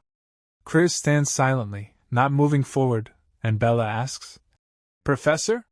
You don't look too happy, is there a problem?" And Chris says in her cold voice, "It's disgusting. Everything is white." But she thinks, in a place like this, outsiders like us will be easily recognized. Of course, even if we'd brought white clothes, we'd have been caught because we don't bear the mark. Then a man sees the three of them and greets them. He asks, "You're from Bidalua Academy, right? I'm Beryl, a priest here. I'll be your guide for today." He shows the mark on his hand and says, "Outsiders don't have the divine mark that is given to people of our city, so you must be accompanied by a priest like me. The place you'll be staying at is right this way. Please follow me." He takes all four inside. Everything is shining, the whole castle is sparkling. He says, "You can rest in your rooms here until the banquet tomorrow. If you need to leave your room, please ring this bell and I will come to assist you." The three are shocked at the beauty, but Chris isn't that impressed. They head to their rooms. Bella is very happy, and even Michael is. This is a place fit for someone like me. But Chris thinks, those rascals. But I'm curious too, and when she enters her room, it's extremely luxurious, everything shining. She thinks, this doesn't even compare to that inn. But I have to keep up my act. I bet that Holy Emperor is watching me. The Holy Emperor watches over everything that happens in this city. It's more like a dystopian state than a utopia. Well, since we're meeting for the first time, I'd like to make a good impression. I bet you never thought we'd see each other like this, so I have a present for you. And truly, the Holy Emperor is watching Chris and her students. He sees Chris in her room, showing him the middle finger, and he says, "Ha, just as I heard, she's something special." And Chris stands there, still showing the middle finger. On the other side, the Holy Emperor says, "It's been a long time since someone who knows about my eyes has so openly expressed their displeasure. This is giving me high expectations." Chris. 10. I never heard that name back when the Demon King's army was rampaging across the continent.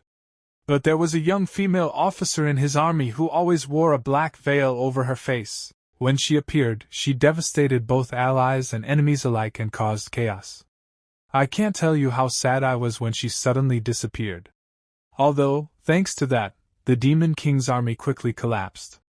I had hoped she would turn the world upside down once again, but the only news I heard about her was that she had left the army and become a toothless dog. How disappointing. But seeing that look in her eyes now, I feel like maybe I can renew my hopes. Then he smirks, placing his hand on a crystal. "Take this chance, and show me that you have yet to be tamed. Prove to me that you are the black chaos I longed for. This banquet is proving to be more exciting than any we've had before." The next morning, Beryl arrives with a box in his hands. He smiles politely and says, "Good morning, everyone. Ahead of today's banquet, our Holy Emperor has asked me to deliver a gift to Professor 10. Chris glances at the box and thinks, a gift? Yeah, right. That Emperor bastard must have enjoyed being provoked by me. Beryl continues. I heard you didn't have anything suitable to wear to the banquet. This is probably for that purpose. Chris takes the box and opens it. No way. It can't be.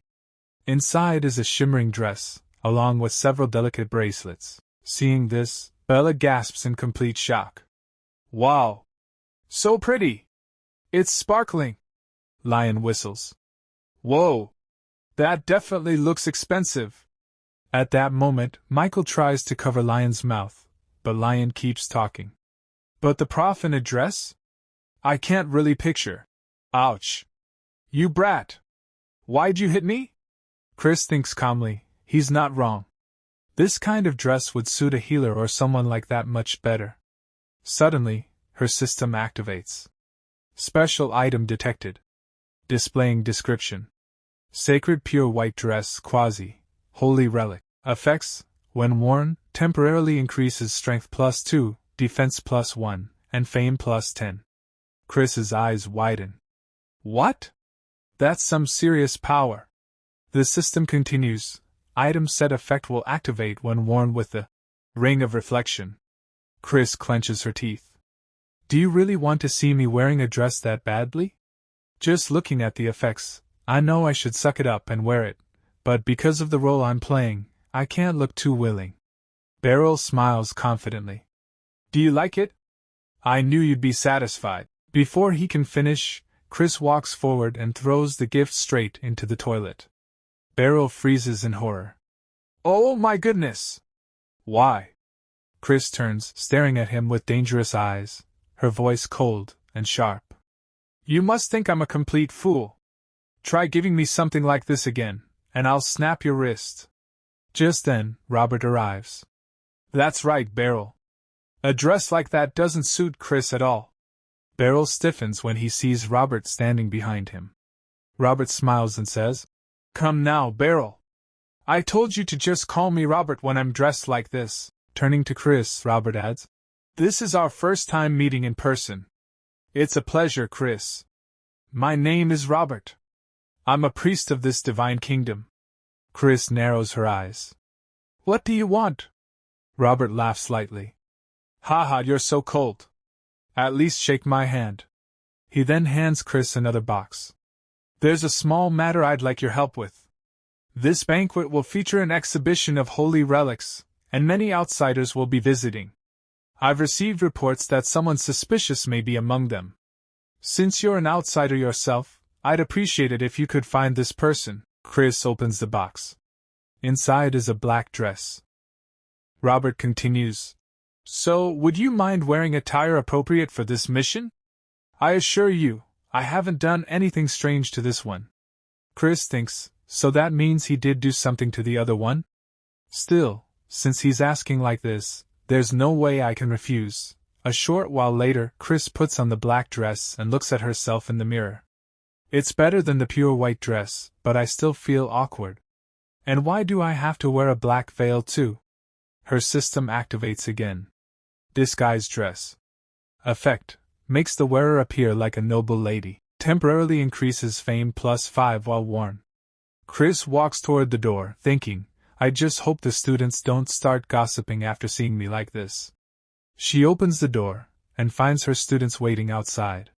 The moment Chris steps out in the black dress, all 3 students freeze, completely stunned. They stare at her beauty, utterly speechless. Chris frowns inwardly. Does it look that strange? Michael steps forward awkwardly. Professor, you look really nice in that. Chris clears her throat. Ahem.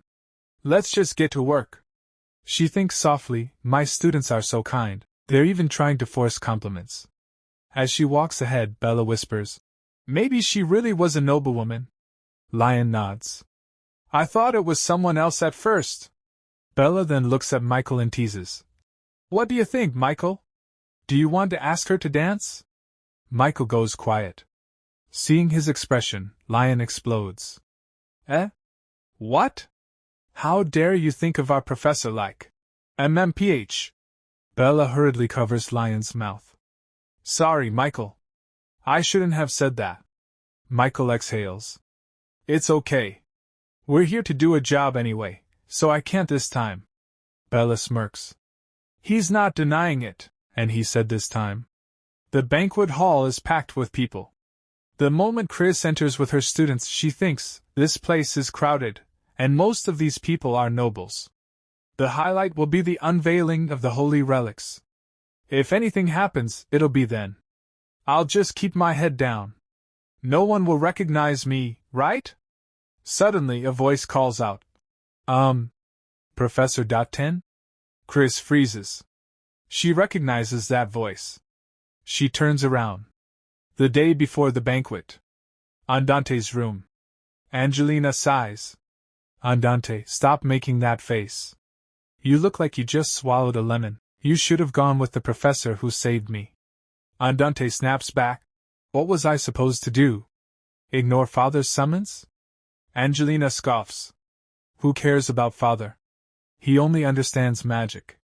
Andante thinks bitterly, you're only saying that because you're on the same level. Are all geniuses like this? I guess I did a bad job pretending to be her all this time. Angelina hands him an invitation card. Andante looks at it. What's this? It's an invitation to the Holy Emperor's birthday banquet. Why do you have this? Angelina smiles proudly. Maybe you don't know, but I'm pretty famous now. I've been getting invitations from all kinds of people, curious whether I'm really back. Are you still afraid of stepping off the beaten path? Holding the invitation, Andante thinks, why are you worried? You've already done it once. He looks up. Angelina, I'm borrowing one of your horses. Her eyes light up. Have you decided to run away from father? Andante smiles faintly. No. But there's someone I want to see. Back to the present. Chris stares at the person standing in front of her, Andante. Her heart skips a beat. No way. What is the princess doing here? Chris looks at Andante in shock and asks, What are you doing here? Andante calmly replies, Angelina gave me an invitation, so I came. I'm representing the Seraph family, of course. Chris turns her back to him and says coldly, That means you're not part of what I have to do. Go attend to your family's affairs. But Andante hesitates and then says, I didn't come up to you just to say hello. Chris turns back to look at him. Andante meets her gaze and says, Would you care for a dance, my lady? He extends his hand toward her. Chris freezes completely, staring at his hand in disbelief. At that exact moment, her system activates. Random quest. Share one dance with a partner in front of Michael. Jealousy is a great motivator. Reward, sprinting glass slippers. Penalty for refusal, your luck will worsen. Chris feels as if she's been struck by lightning. How can he joke around like this? Look how red his ears are getting, and what is this random quest? Jealousy, what does that even mean? She glances sideways, and sees Michael glaring intensely at both her and Andante. Her shock deepens, so it wants one of those. Don't fight over me, guys. Clichés between students? No, forget it. I'm not doing this. This isn't some corny daytime soap opera. She abruptly swats at Andante's hand. Oops. I hit his hand instead of the stat window, actually. I can use this as a chance to get out of it. She snaps sharply at him. You little brat. You're still wet behind the ears. Inside her head, she groans. I'm going full boomer mode. Andante stands there silently, clutching his hand. I thought if she brushed it off like usual, I could laugh it off, but that look she's giving me, she knows how I feel. I ruined everything. He lowers his head and says softly, I'm sorry. Chris turns her face away and replies coldly, Unlike you, I'm working right now. Did you think I was standing here alone for nothing? Andante freezes. He looks around the banquet hall. So someone is monitoring the hall. Did she know from the beginning? If surveillance is needed, that means danger is lurking. There's no time to relax. You never know when something might happen. Chris adds, I told you earlier. We're here for different reasons. Andante realizes the truth. Did she react like that just so I wouldn't get involved? She did it for her mission. He smiles faintly. She rejected me, but I feel a bit better. He says sincerely. It doesn't matter to me. I want to help you if I can. Chris scoffs. You snotty little brat. Inside, she thinks, all right, everything with Andante is taken care of now. But I refuse the quest.